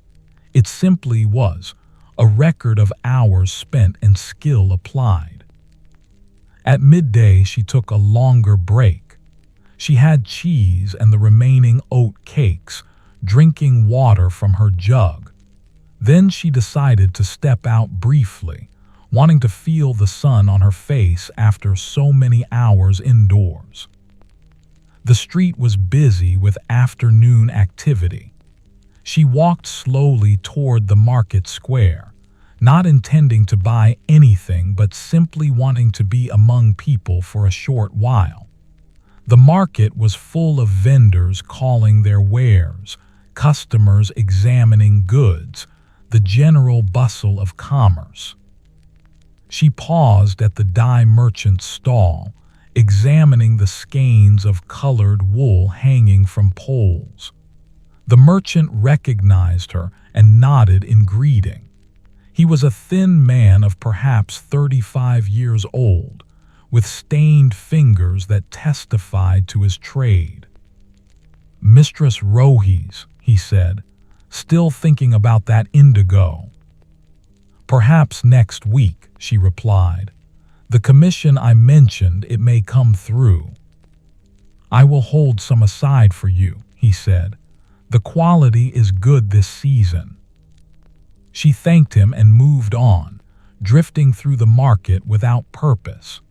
She passed the fishmonger with his catch laid out on wooden boards, the vegetable sellers with their roots and greens, the potter displaying bowls and jugs of various sizes. Each vendor occupied their small space in the larger pattern of town life, each contributing their particular skill to the whole. A woman called out to her, the dairy woman who made the cheese Rohese favored. "Come see what I have today," she said, beckoning Rohese to her stall. The woman had several wheels of cheese, ranging from soft and young to hard and aged. She cut a small piece from one and offered it. "Try this. I added more herbs than usual." Rohese accepted the sample and tasted it. The cheese was sharp and crumbly, with a distinct flavor of thyme running through it.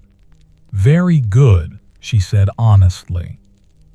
"I thought of you when I made it," the dairywoman said, humming one of her endless tunes. "You appreciate quality work."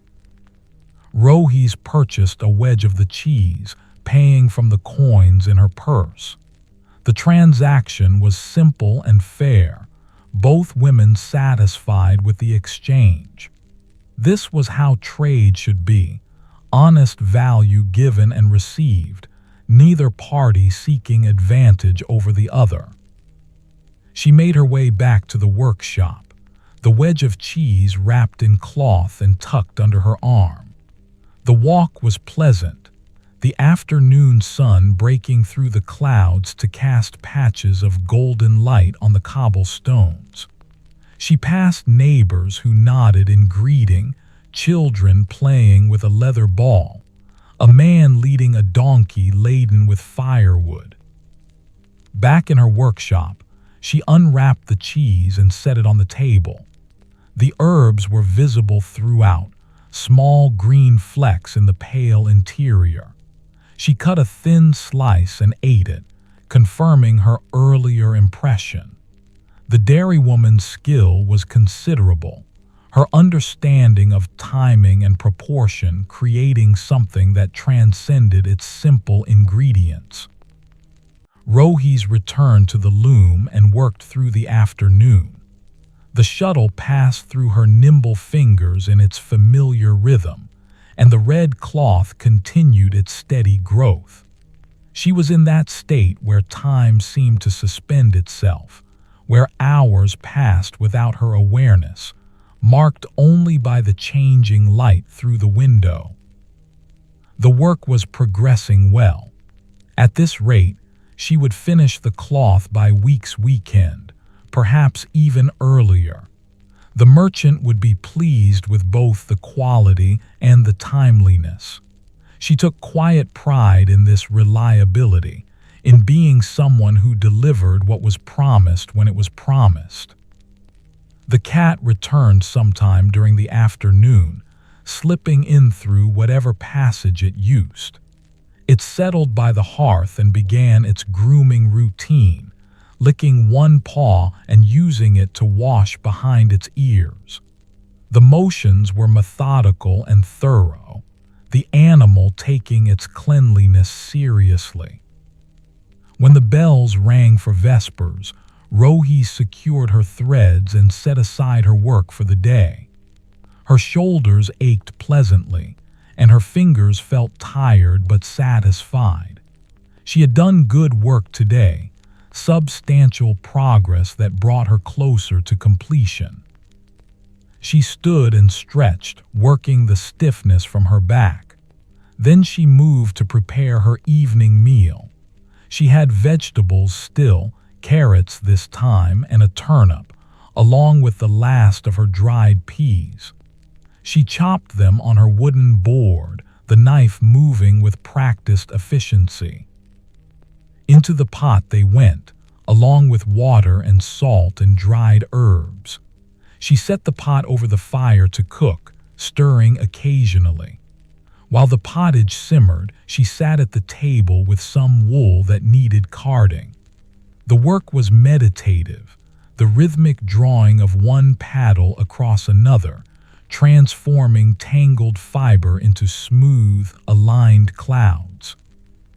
The workshop filled with the scent of cooking vegetables, earthy and wholesome. The fire crackled softly, and outside the sounds of evening began, shutters closing, voices calling farewells, the town settling toward night. These familiar rhythms marked her days as surely as the church bells, creating structure and predictability. When the pottage was ready, she ladled some into her bowl and set aside a portion for the cat. They ate together in companionable silence. The animal focused entirely on its meal while Rohese ate more slowly, tasting each spoonful. The carrots had sweetened in the cooking, the turnip had softened to tenderness, and the peas had thickened the broth nicely. After eating, she washed her bowl and spoon, then returned to her carding. The evening stretched ahead peacefully. She worked the wool paddles, watching the fiber transform, occasionally glancing at the fire or the cat, or simply letting her gaze rest on nothing in particular. Her mind was quiet tonight, free of worries or concerns. The work was going well. Her needs were met.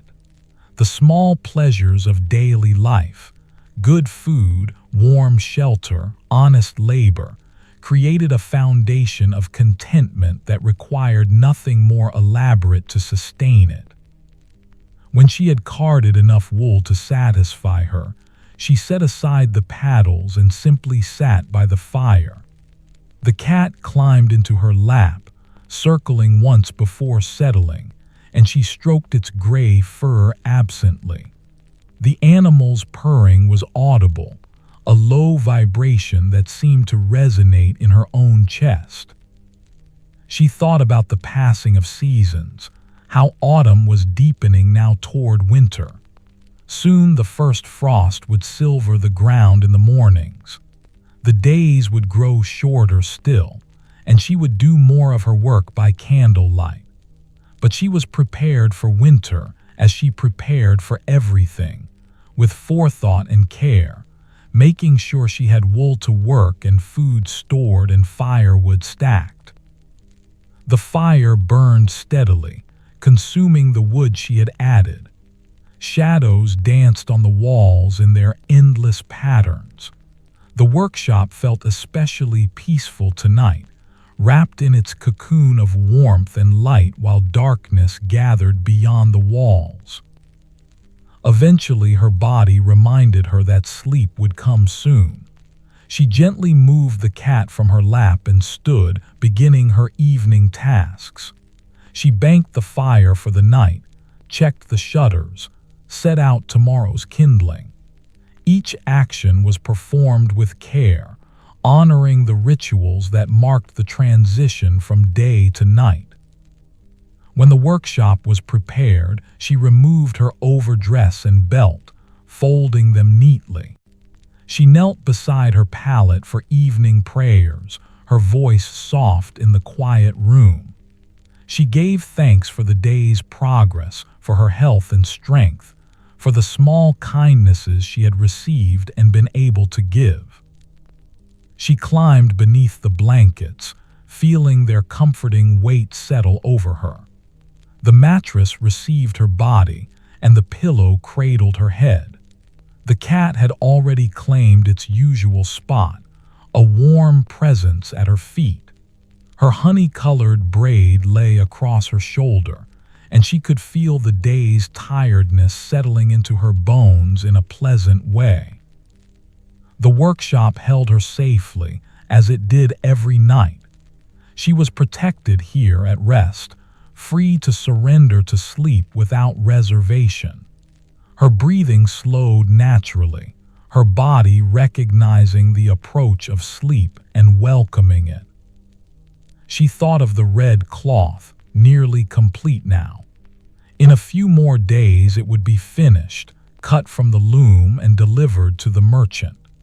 Then she would begin another project, and another after that in the endless cycle of her craft. This continuity pleased her, the knowledge that her work would go on, that she had a place and a purpose, that her hands would continue to create useful things. But these thoughts were distant now, losing their substance as sleep approached. Her nimble fingers relaxed completely, her shoulders softened, her whole body grew heavy and still. The fire's glow barely reached her corner, but she was aware of its warmth, its faithful presence through the night. Her breathing deepened further, each exhale releasing a bit more of her conscious awareness. She was sinking down into sleep's embrace, that dark and restorative country where the body healed and the mind rested. The boundaries of her awareness were blurring, dissolving like morning mist. She was aware of warmth and comfort, safety and peace. She was aware of the day's satisfactions, the honest tiredness of work completed. Beyond that, awareness itself was fading, giving way to the deeper rest that asked nothing and gave everything. The workshop continued its silent vigil. The fire burned low but steady. The cat slept without dreaming, and Rohese descended fully into sleep, her breathing slow and even, her body completely at peace, held safely through the dark hours in the small, perfect circle of her life. Morning light filtered through the shutters in thin streams, painting lines of gold across the workshop floor. Rohese woke to the sound of rain, a gentle pattering against the roof that had begun some time in the night. She lay beneath the blankets for a while, listening to the rain's steady rhythm, feeling no urgency to rise. The workshop was cool and dim, the fire reduced to ash with only the faintest glow remaining. The rain created a kind of enclosure, a sound barrier that made the space feel even more intimate and protected. She eventually pushed back the covers and rose, wrapping her shawl around her shoulders against the morning chill. Building the fire took a bit longer today, the kindling slightly damp from the humidity. But she was patient, coaxing small flames from the embers, feeding them carefully until they grew strong enough to catch the larger wood. Eventually, the fire crackled to life, and she held her hands toward it, warming her nimble fingers. The rain continued its conversation with the roof, sometimes louder, sometimes softer, but never stopping. It was the kind of rain that would last all day, steady and soaking, the sort that made people stay indoors if they could. Rohese was glad she had no reason to go out, that her work was here within these walls. She made her usual porridge, stirring oats into hot water, adding honey. The steam rose from the bowl, carrying warmth and scent. She ate slowly, standing by the fire, watching the rain through the small gap in the shutters. The street outside was empty, puddled with water, the cobblestones dark and slick. When she had finished eating, she dressed fully and moved to the loom. The red cloth waited, patient as always. She settled onto the bench and picked up the shuttle, and the familiar rhythm began. Pass, beat, pass. Thread by thread, the cloth continued its growth. The rain created a different quality to the day, a sense of the world contracting to just this room, this work, this moment. Outside sounds were muffled and distant. Inside, there was only the steady thunk of the beater, the whisper of thread through her fingers, the crackle of the fire. Her gray-green eyes tracked the pattern as her hands worked. The cloth was perhaps 3/4 complete now. Another 2 days, maybe 3, and it would be finished. The merchant had said he would return on the weekend to collect it. The timing would work perfectly, as she had planned. She worked through the morning without pause, lost in the meditation of her craft. The rain continued its steady drumming, creating a backdrop that somehow deepened her concentration rather than disturbing it. Time passed without her marking it, hours flowing together in a continuous stream of focused attention. By midday, she had completed another satisfying section. She stood to stretch, feeling her back protest slightly. Too much sitting, but that was the nature of weaving. She walked around the workshop, swinging her arms gently, working blood back into muscles that had grown stiff. The cat appeared at the door, soaking wet and miserable looking. She let it in quickly, and it shook itself vigorously, sending droplets flying. Then it went immediately to the hearth and began the long process of drying itself, licking its gray fur methodically. "A harsh day for wandering," Rohese said softly. The cat paused in its grooming to look at her, then returned to its work without comment.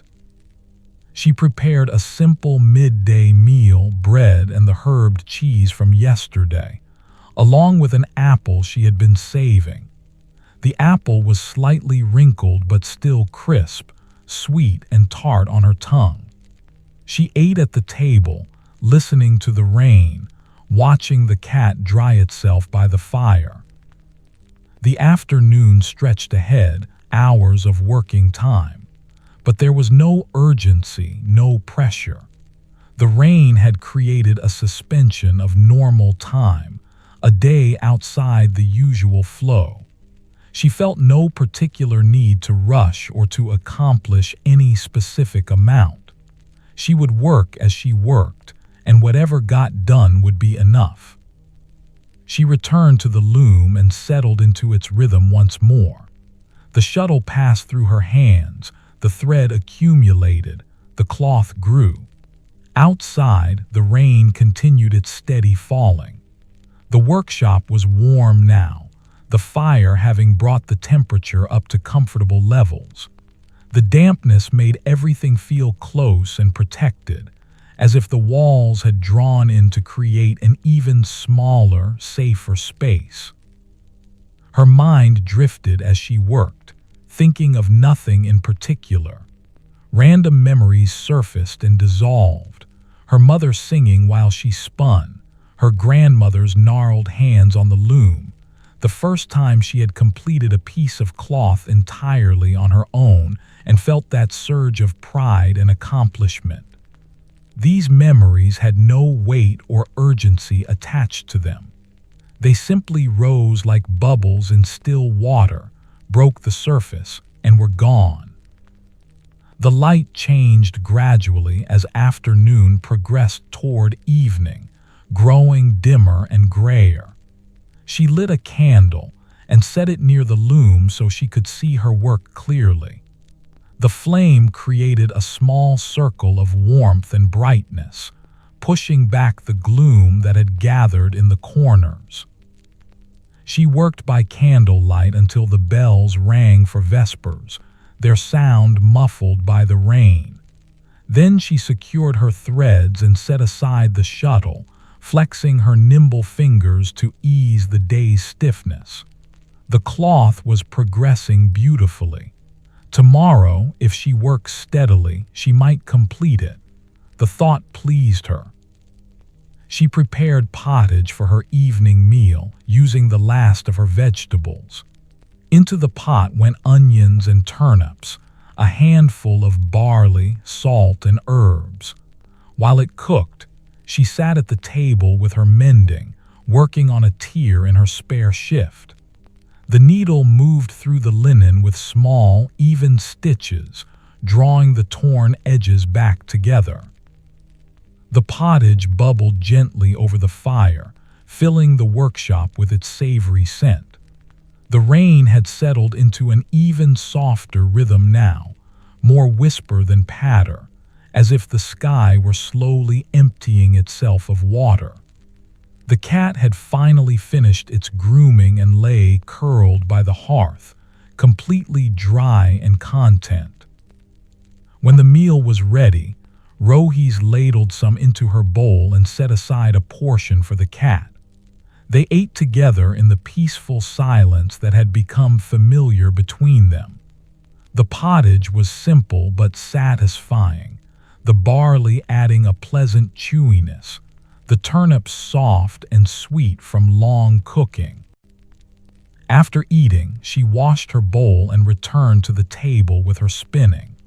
The wheel's low hum joined the sound of rain, creating a layered music that filled the space. Her fingers drew out the wool in their practiced motion, feeding fiber to the spindle in a steady stream. Thread accumulated slowly, winding round and round. The evening felt especially peaceful tonight, the rain creating a sense of complete enclosure. The workshop might have been the only place in the world, warm and dry and safe, holding just her and the cat and the fire. Everything beyond the walls seemed distant and unreal, as if the rain had washed away all but this small circle of existence. She spun until her back began to ache, then set aside the wheel and simply sat by the fire. Her hands rested in her lap, her honey-colored braid falling over one shoulder. She watched the flames without thought, her mind empty and quiet, her body relaxed.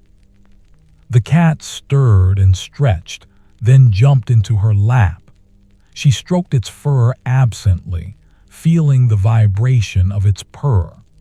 These moments of simple companionship satisfied something deep within her, the knowledge that she was not entirely alone, that another living creature shared her space and accepted her presence. She thought about tomorrow and the likelihood of finishing the red cloth. The completion of any project brought mixed feelings, satisfaction at work well done, but also a small sadness that the particular rhythm of that work was ending. She would miss this red cloth, the way its color deepened in different lights, the satisfying weight of it on the loom. But another commission would take its place soon enough. There was always work for a skilled weaver. The merchant had already mentioned that he might need more cloth in the coming months, and the fuller had spoken of a customer seeking fabric for winter cloaks. Her livelihood was steady, reliable, sufficient for her needs. The rain began to ease as full darkness settled over Norwich. The sound grew quieter, more intermittent, as if the storm were finally spending itself. Through gaps in the shutters, she could see no light from neighboring buildings. Everyone had drawn into their own spaces, into their own evening routines, each household a small world unto itself. Eventually, her body reminded her that sleep would come soon. She gently moved the cat from her lap and began her evening preparations. The fire was banked, the shutters checked, tomorrow's kindling set out. Each task received its proper attention, performed with the same care she brought to her weaving. She knelt for her evening prayers, giving thanks for the day's shelter from the rain, for the progress on her work, for the warmth and safety of this small space. Her voice was barely audible, but the words had power nonetheless. The power of intention, of gratitude acknowledged, of connection to something larger than herself. When her prayers were complete, she removed her overdress and belt, then climbed beneath the blankets. The wool was heavy and welcoming, and the mattress received her with its familiar give. The cat had already claimed its spot at her feet, and its warmth spread through the layers of fabric. The workshop held her in its accustomed way, walls and roof creating a barrier against the damp night outside. The rain had nearly stopped now, reduced to occasional drops that tapped softly against the shutters. The storm had passed, leaving the world washed clean and quiet. Her breathing slowed naturally as her body recognized the approach of sleep. The day had been good, peaceful, and productive, marked by steady work and simple satisfactions. Tomorrow would bring the completion of the red cloth, and that would be its own small celebration. But tomorrow was distant now, beyond the country of sleep that was opening to receive her. Her nimble fingers relaxed, her shoulders softened against the pillow, her whole body grew heavy with approaching rest. She was aware of comfort, of safety, of the pleasant tiredness that follows honest labor.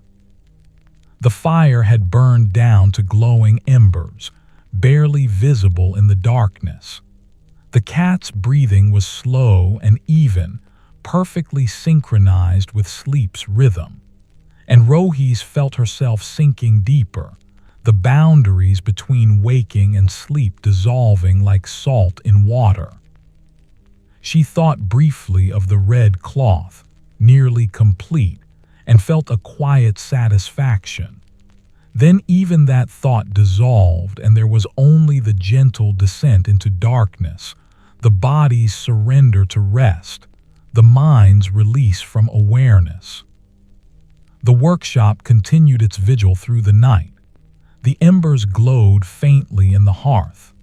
The cat slept without stirring, and Rohese rested deeply, her breathing slow and regular, held safely in the small, perfect world she had created through care and craft and patient attention to the rhythms of her life. The night deepened around her and the rain stopped completely. Stars emerged between the clouds, distant and cold, while she slept on, unaware and untroubled. The town slept with her, hundreds of households, each with their own small fires and quiet dreams, all woven together in the larger fabric of the community. And in her corner of this sleeping town, Rohese lay at peace. Her work waited patiently on the loom. Her tools rested on their shelf. Everything was in its proper place, ordered and ready.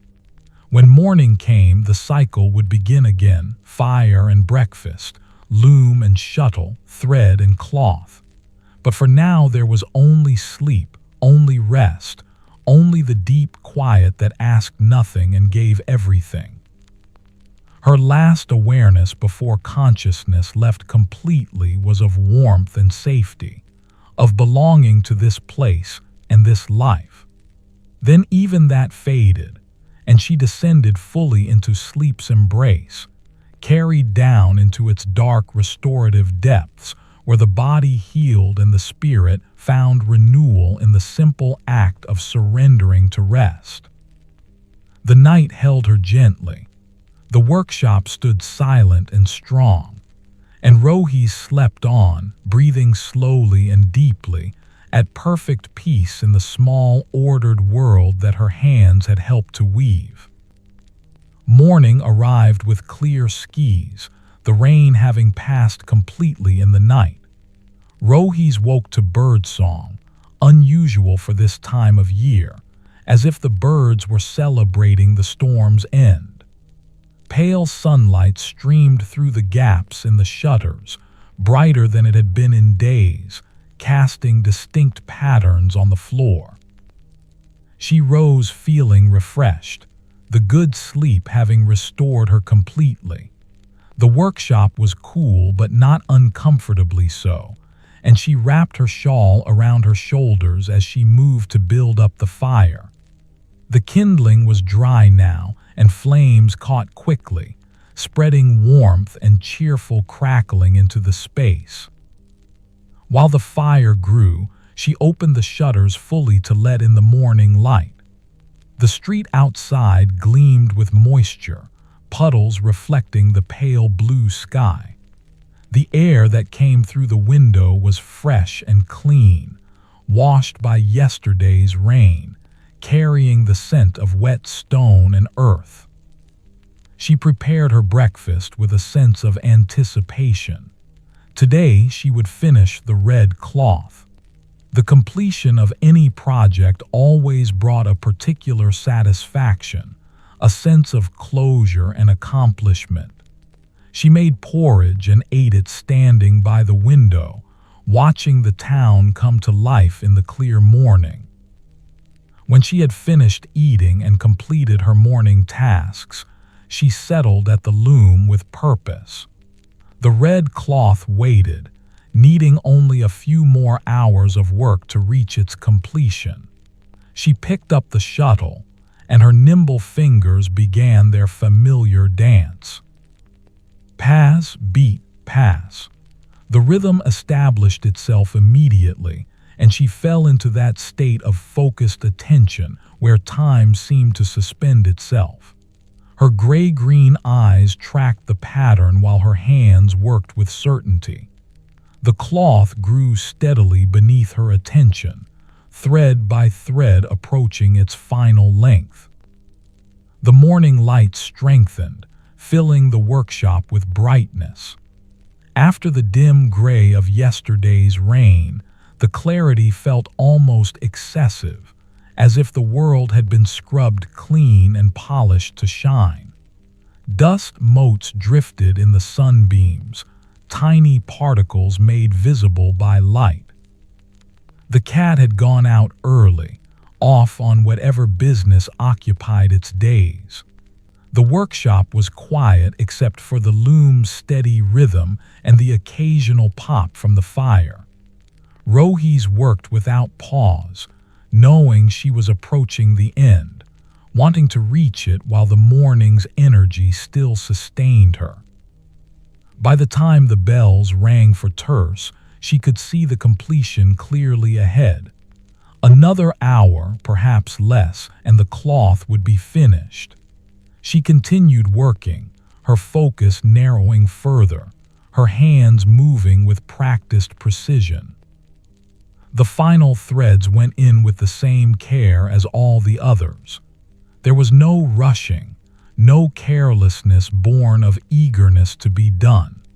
Each thread received its proper attention, was beaten into place with correct tension, and contributed its small part to the whole.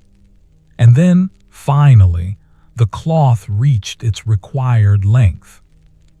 Rohese secured the final threads and set down the shuttle. She sat for a moment, simply looking at what she had created.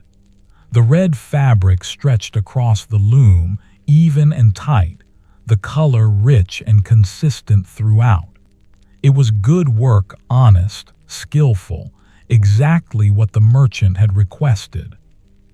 She stood and stretched, feeling her back release after the long morning sitting. Then she began the careful process of cutting the cloth from the loom. This required attention and precision, ensuring that the tension released evenly, that no threads pulled or distorted. Her hands moved steadily, and gradually the cloth came free. She laid it across the table, smoothing it with her palms. The fabric had a pleasant weight, a substantiality that spoke of quality. She examined it closely, checking for any flaws or irregularities, but found none. The weave was tight and even, the color consistent, the edges straight. The merchant would be satisfied, she was certain. With the cloth complete, she felt both accomplishment and a strange emptiness. This work had occupied her days for weeks, and now it was finished. The loom stood empty, waiting for the next project.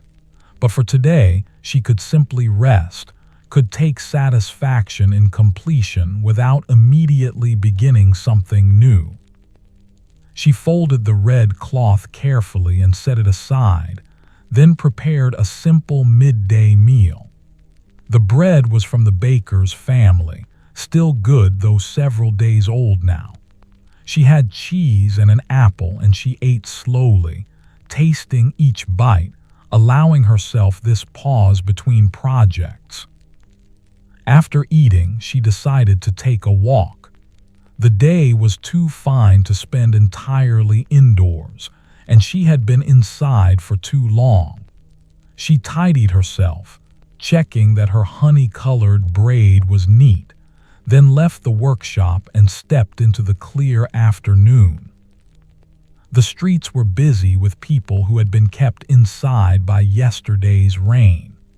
The market square bustled with activity, vendors calling their wares, customers examining goods, children darting between the adults. The cobblestones were still damp in places, but the sun was working to dry them, creating patches of steam where warmth met moisture. Rohese walked slowly, enjoying the movement after hours at the loom. Her body felt stiff from the morning's concentrated work, and the walking loosened her muscles pleasantly. She had no particular destination, no errands that required completion. She simply walked, observing the life of the town around her. She passed the chandler's shop and nodded to him through the open front. He was serving a customer but returned the greeting with a smile. Further along, she saw Agnes sweeping the street in front of the baker's house. The young woman waved, and Rohese stopped to exchange a few words. "The bread you gave me was excellent," Rohese said. "Please thank your mother again." "She will be glad to hear it," Agnes replied. "Will you come to sup with us again soon?" "I would be happy to," Rohese said. "Perhaps next week when I have begun my next commission." They spoke for a few more minutes about small matters, the clearing weather, the approach of winter, the usual concerns of daily life. Then Rohese continued her walk, leaving Agnes to sweep her sweeping. She made her way toward the edge of town, where the buildings thinned and gave way to fields. The walk took her past the fuller's workshop, where she could hear the rhythmic pounding of cloth being beaten and cleaned. The scent of the fuller's earth mixed with lanolin and water, a smell that always reminded her of the interconnected nature of textile work, spinning, weaving, fulling, dyeing, all dependent on one another. Beyond the last row of houses, the countryside opened up. Fields stretched in all directions, some already harvested and lying fallow, others still showing the remnants of late crops. The hedgerows were thick with brambles, their leaves turning bronze and gold. A few late blackberries still clung to the vines, and she picked one, tasting its tart sweetness. The sky was vast out here, unmarked by buildings or smoke. Clouds drifted slowly from west to east, white against the pale blue. The sun was warm on her face, and she turned toward it for a moment, eyes closed, simply feeling the heat on her skin. After yesterday's rain and the gray days before it, the sun felt like a gift. She walked along the edge of a field, following a path worn by countless feet over countless years. Sheep grazed in the distance, their wool thick and ready for autumn shearing. She thought about that wool, how it would be clipped and washed, carded and spun, woven into cloth. The cycle that sustained her livelihood, ancient and ongoing. A small stream ran alongside the path, swollen from yesterday's rain. The water moved quickly over stones, creating a pleasant burbling sound. She paused to watch it, noticing how the sunlight caught in the ripples, creating flashes of brightness. A few yellow leaves floated on the surface, carried downstream toward the river. She stood there for a while, listening to the water, feeling the sun, breathing the clean air. Her mind was quiet, free of thoughts or concerns. There was only this moment, the stream's music, the warmth on her shoulders, the gentle movement of wind through grass. Eventually, she turned back toward town, walking slowly, in no hurry to return. The fields gave way to houses again. The open sky narrowed to the space between roofs. She passed the church, its stone tower rising above the surrounding buildings, bells silent now between the hours of prayer. Back in her own street, she saw the gray tabby sitting on her doorstep, waiting. It stood when she approached and wound around her ankles, purring loudly. She smiled and let them both inside, the cat immediately claiming its spot by the hearth. The workshop felt welcoming after her walk, familiar and comfortable. The red cloth lay folded on the table, completed and waiting for the merchant. The loom stood empty but not abandoned, simply resting between projects as she herself was resting. She built up the fire and set water to heat, thinking she might wash today. The walk had left her pleasantly tired and the warmth felt good. While the water heated, she sat at the table and allowed herself to simply be still, hands folded in her lap, no task requiring attention. This pause between projects was important, she knew. The constant work could become overwhelming if she never stopped, never allowed herself moments of emptiness.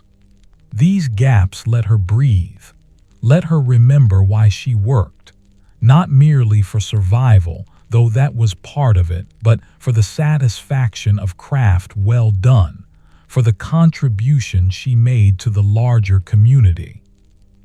When the water was hot enough, she poured it into her washing basin and added a bit of soap she had purchased from the soap maker near the market. The soap was made with lye and tallow, scented with herbs, and it created a thin lather in the warm water.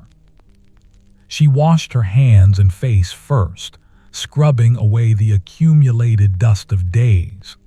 Then she loosened her braid and washed her hair, working the soap through the long strands, rinsing with clean water from the bucket. The water turned cloudy with soap and dirt, and she felt refreshed by its removal. She rebraided her honey-colored hair while it was still damp, the wetness making the strands easier to manage. Then she emptied the basin and refilled it with clean water, heating it again for washing her spare shift and a few other small items of clothing. The afternoon passed in these simple domestic tasks, washing and hanging the clothes near the fire to dry, sweeping the floor, tidying the small disorder that had accumulated over days of focused work. The cat watched from its spot by the hearth, occasionally grooming itself, but mostly just observing with that particular feline patience. By the time the bells rang for vespers, the workshop was clean and ordered. Her clothes hung drying, filling the space with the scent of soap and damp fabric. The fire burned steadily, and the setting sun sent golden light through the western window. She prepared a simple evening meal, pottage made with dried beans she had soaked overnight, flavored with an onion and the last of her salt pork. The meat was just a small piece, adding richness to the broth more than substance. She stirred it occasionally while it cooked, adding water as needed, tasting to check the seasoning. While the pottage simmered, she sat at the table with the small wooden box where she kept her earnings. She counted the coins carefully, not because she didn't know what was there, but because the ritual of counting gave her a sense of security, of preparedness. She had enough to last through winter if she was careful, especially with the payment from the merchant still to come. She returned the coins to the box and set it back in its place. Then she served herself pottage in her wooden bowl, setting aside a portion for the cat. They ate together as darkness gathered outside, the fire providing both light and warmth. The pottage was savory and filling, the beans soft from long cooking, the broth rich with the flavor of meat and onion. She ate slowly, savoring each spoonful, grateful for this simple nourishment. When she had finished, she washed her bowl and sat by the fire with nothing particular to do. This emptiness felt strange after weeks of constant work, but not unpleasant. She had learned over the years to accept these pauses, to not immediately fill them with new tasks. Tomorrow or the next day, she will begin the next project. But tonight she could simply sit, hands idle, mind quiet. The cat climbed into her lap and she stroked its gray fur absently. The animal's purring created a gentle vibration she could feel through her whole body. Outside, the sounds of evening continued, footsteps, voices, shutters closing. Norwich settled into the night, each household following its own rhythms. She thought about the red cloth, completed and ready for delivery. She thought about the satisfaction of finishing a good job. She thought about the cycle of seasons, autumn deepening toward winter, and how her life followed those same natural rhythms. Periods of intense activity followed by periods of rest, all of it necessary, all of it right. Eventually, her body reminded her that sleep would come soon. She gently moved the cat from her lap and began her evening preparations. The fire was banked carefully, enough wood added to keep embers alive through the night. She checked the shutters, securing them against the cool air. The clothes hanging near the fire were mostly dry now, and she folded them, setting them aside. When the workshop was prepared for night, she knelt beside her pallet for evening prayers. Her voice was soft in the quiet room, giving thanks for the completion of her work, for the clear day after rain, for the simple blessings of health and shelter and honest labor. She asked for continued strength to do her work well, for wisdom to use her resources carefully, for kindness toward those she encountered. She climbed beneath the blankets, feeling their familiar weight settle over her. The mattress received her body with its accustomed give, and the pillow cradled her head in softness. The cat had already claimed its spot at her feet, its warmth immediately apparent through the layers of wool. The workshop held her safely, as it did every night. The walls and roof created a barrier between her and the wider world, a small protected space that was entirely her own. She had built this life thread by thread, choice by choice, creating something sustainable and sufficient. Her breathing slowed naturally as sleep approached. The day had been good, the satisfaction of completing the red cloth, the pleasure of walking in clear air, the simple contentment of domestic tasks completed with care. Tomorrow the merchant would come for his clothes and she would receive payment. Then she would begin thinking about the next project, planning and preparing. But these thoughts were distant now, losing their substance as sleep drew closer. Her nimble fingers relaxed completely, releasing their constant readiness for work. Her shoulders softened against the pillow, and her whole body grew heavy with approaching rest. She was aware of warmth and comfort, of the pleasant tiredness that follows a day well lived. She was aware of the cat's steady breathing, of the fire's faint glow, of the darkness beyond the shutters. Beyond that, awareness itself began to fade, to blur at its edges like wool fibers blending into thread. The workshop continued its vigil through the night. The embers glowed softly in the hearth. The cat slept without stirring, and Rohese descended into sleep, her breathing slow and even, her body completely at peace. She dreamed, though she would not remember it come morning, fleeting images of thread and color, of her mother's hands on the loom, of sunlight through windows. Dreams without narrative or meaning, simply the mind sorting through the day's impressions, filing them away into memory. The night deepened around her and the town slept. Stars wheeled overhead in their ancient patterns, indifferent to human concerns. The moon rose late, casting silver light across rooftops and streets.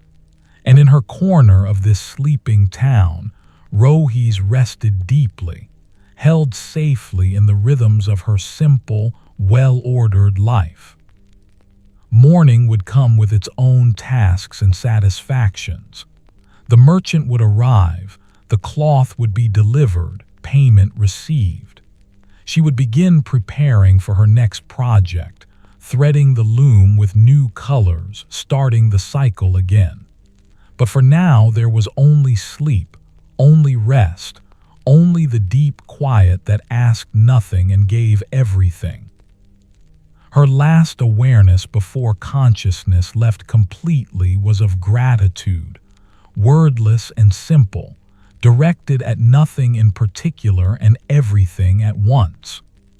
Gratitude for work and rest, for community and solitude, for the small, reliable pleasures that made up her days. Then even that faded, and she slept on, breathing slowly and deeply, at perfect peace in the small, ordered world her hands had helped to weave. The night held her gently. The workshop stood silent and strong.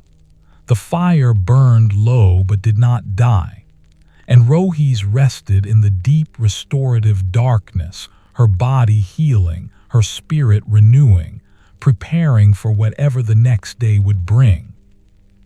The red cloth lay folded on the table, completed and ready. The loom stood empty, waiting patiently for new thread.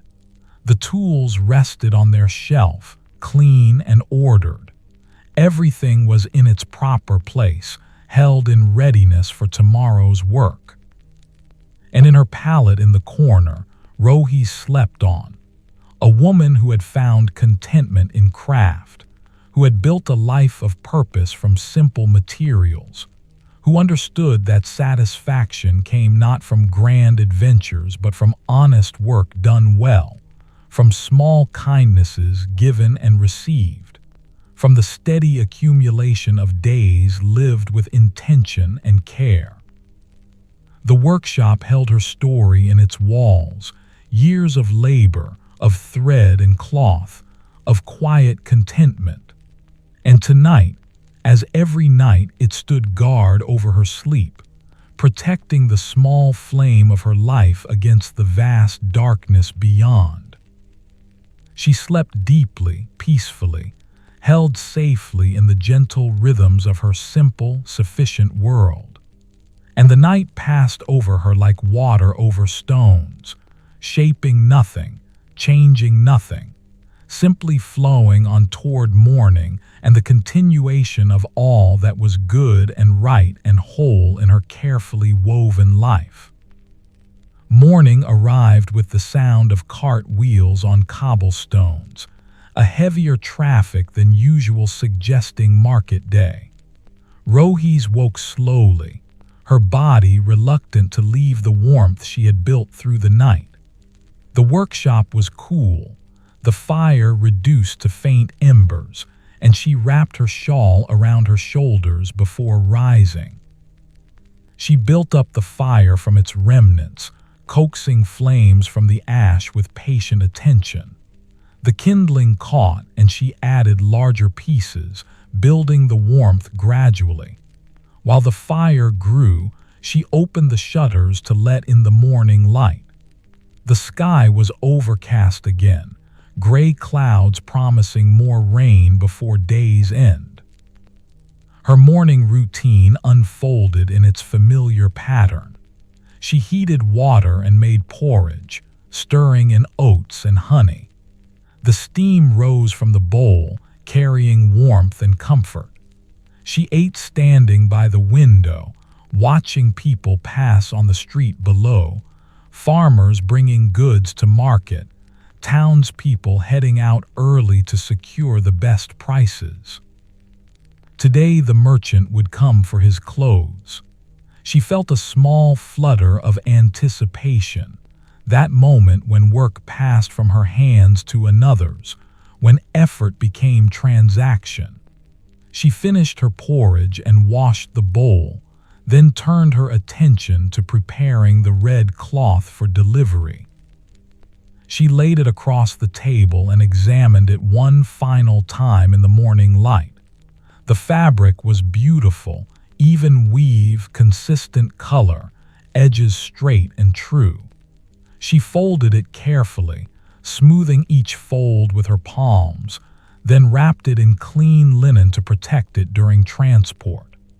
The package was substantial, carrying the weight of weeks of labor. With the cloth prepared, she found herself at loose ends. The loom stood empty, waiting for the next project, but she had made no decisions yet about what that would be.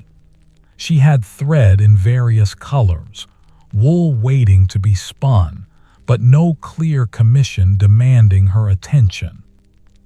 She decided to card more wool, always a useful task. She took up her paddles and settled at the table, drawing the fiber through the wire teeth in steady strokes. The motion was meditative, requiring just enough attention to keep her present but allowing her mind to wander. She thought about what might come next. The merchant had mentioned possibly needing more cloth, but nothing definite. The fuller's customer is seeking fabric for winter cloaks. Perhaps she should inquire about that. Or she could weave speculatively, creating cloth to sell at market, though that carried more risk. Better to work on commission when possible, knowing the cloth was already sold. The morning passed quietly. She carded wool until her arms grew tired, then sat by the fire with simple mending. The cat came and went, appearing briefly to eat scraps she offered, then disappearing again on its mysterious errands. The workshop felt peaceful in its temporary emptiness, between projects, holding potential but no urgency. Around midday, a knock came at the door. She opened it to find the merchant standing there, a solid man of perhaps 40 years old with weathered features and capable hands. He nodded in greeting. "Mistress Rohese," he said, "I have come for the cloth if it is ready." "It is," she replied, stepping aside to let him enter. "Please come in." He followed her to the table where the wrapped cloth lay. She unfolded the linen covering so he could examine the fabric. He ran his hands over it carefully, checking the weave, testing the weight, holding it up to the light from the window. His face remained impassive, but she could see approval in the thoroughness of his examination. "This is fine work," he said finally. "Very fine indeed. The weave is tight, the color even throughout. You have done exactly what I requested." "I am pleased you are satisfied," Rohese said, feeling that small glow of pride that came with recognition of skill. He rewrapped the cloth and secured it, then reached into his purse and counted out coins onto the table. The amount was exactly what they had agreed upon, neither more nor less. She counted them carefully, then nodded her acceptance. "I may need more clothes in a month or two," he said. "Similar work, perhaps in blue or gray. Would you be interested?" "I would," she replied. "Send a word when you are certain and we can discuss the details." "I will do so." He tucked the wrapped cloth under his arm. "Thank you, Mistress Rohese. Your reputation for quality is well deserved." After he left, she stood for a moment looking at the coins on the table. They represented weeks of labor, transformed into metal that could be exchanged for other necessities. She gathered them carefully and added them to her wooden box, feeling the satisfaction of earning honestly kept. With the transaction complete, she found herself truly between projects now. The loom stood empty. No commission demanded her attention. She had this space, this pause, to simply exist without the structure of ongoing work. She decided to venture out to the market, thinking she might purchase vegetables for the next few days, perhaps inquire at the fuller's about that winter cloak commission. She tidied herself, checking that her honey-colored braid was neat, then left the workshop and made her way toward the market square. The market was crowded, full of vendors and customers, the usual commerce of a town sustaining itself. She moved through the stalls slowly, examining what was offered. The vegetable sellers had late cabbages and turnips, onions and leeks, carrots still firm and sweet. She purchased what she needed, haggling mildly over prices in the expected way. At the fuller's workshop, she found him busy with cloth spread across his frames, but he paused to speak with her.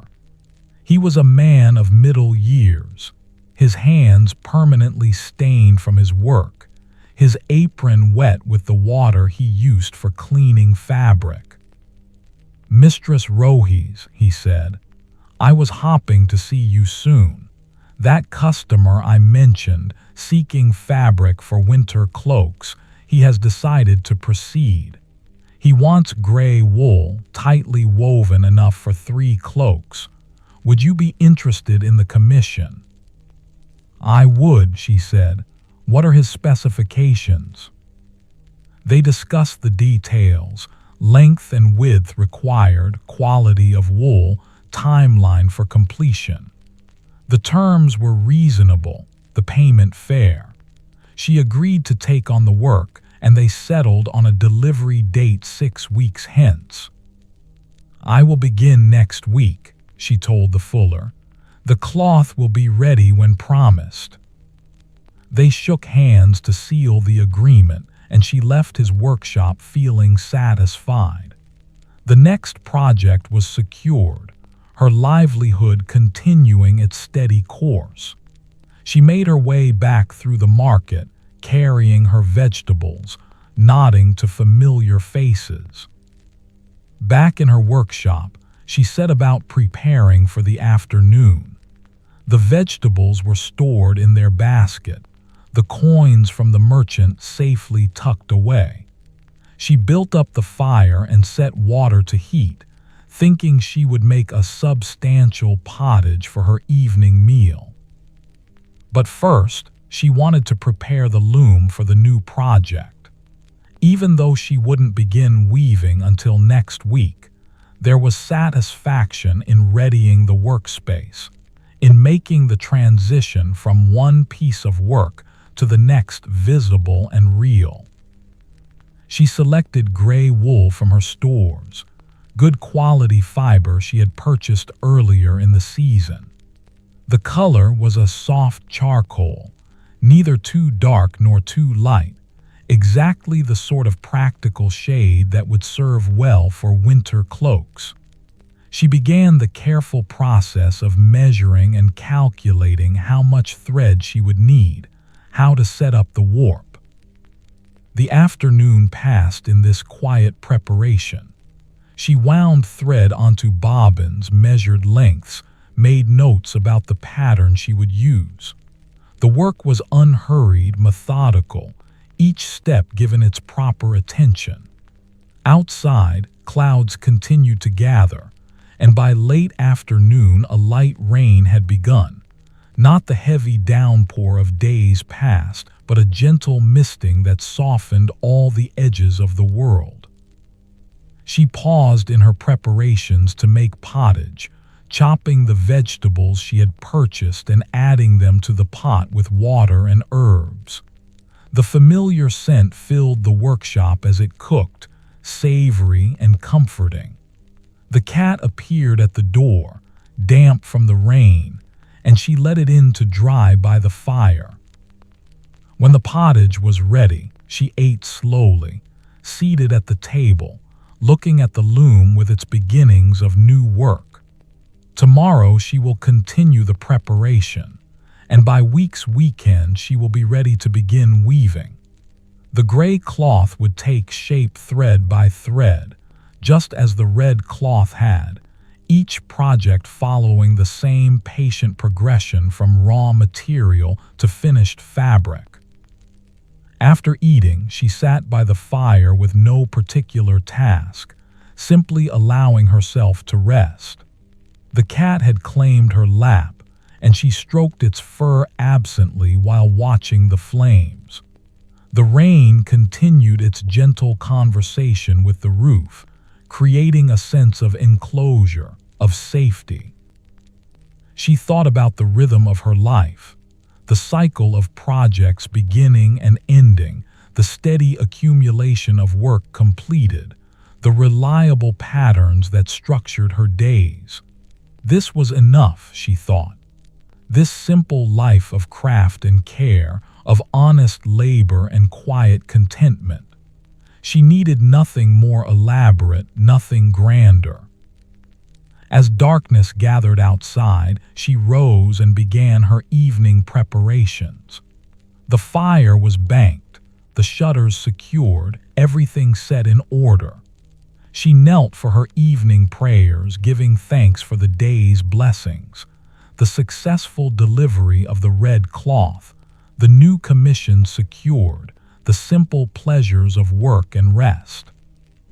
She climbed beneath her blankets, feeling their familiar weight settle over her. The mattress received her body, the pillow cradled her head, and the cat's warmth spread through the wool at her feet. Her breathing slowed naturally as sleep approached, her body recognizing this transition, welcoming it. The workshop held her safely as it always did. The gray wool waited on the table, ready to be transformed. The loom stood prepared for new work. Everything was in its proper place, ordered and ready for tomorrow. Her nimble fingers relaxed completely, her shoulders softened against the pillow, and her whole body grew heavy with approaching rest. She was aware of warmth and comfort, of the day's satisfactions, of the peaceful continuity of her life. Beyond that, awareness itself began to fade, dissolving like morning mist. The rain continued its gentle falling through the night. The fire glowed softly in the hearth. The cat slept without stirring. and Rohese descended into deep, restorative sleep, held safely in the small, perfect world she had woven from thread and patience, from skill and care, from the steady accumulation of days lived with purpose and gratitude. She rested peacefully, breathing slowly and evenly, at perfect peace in the quiet darkness. The night passed over her gently, asking nothing, simply holding her in its soft embrace while her body renewed itself, and her spirit found rest in the deep stillness that comes after honest work, after a life lived well and simply, after days woven together into something whole and good and sufficient. The workshop stood silent around her, bearing witness to her sleep as it had witnessed countless nights before. And in her corner, Rohese lay at rest, a woman content in her craft, secure in her simple life, at peace with the gentle rhythms that carried her through each day toward this moment of perfect, undisturbed repose.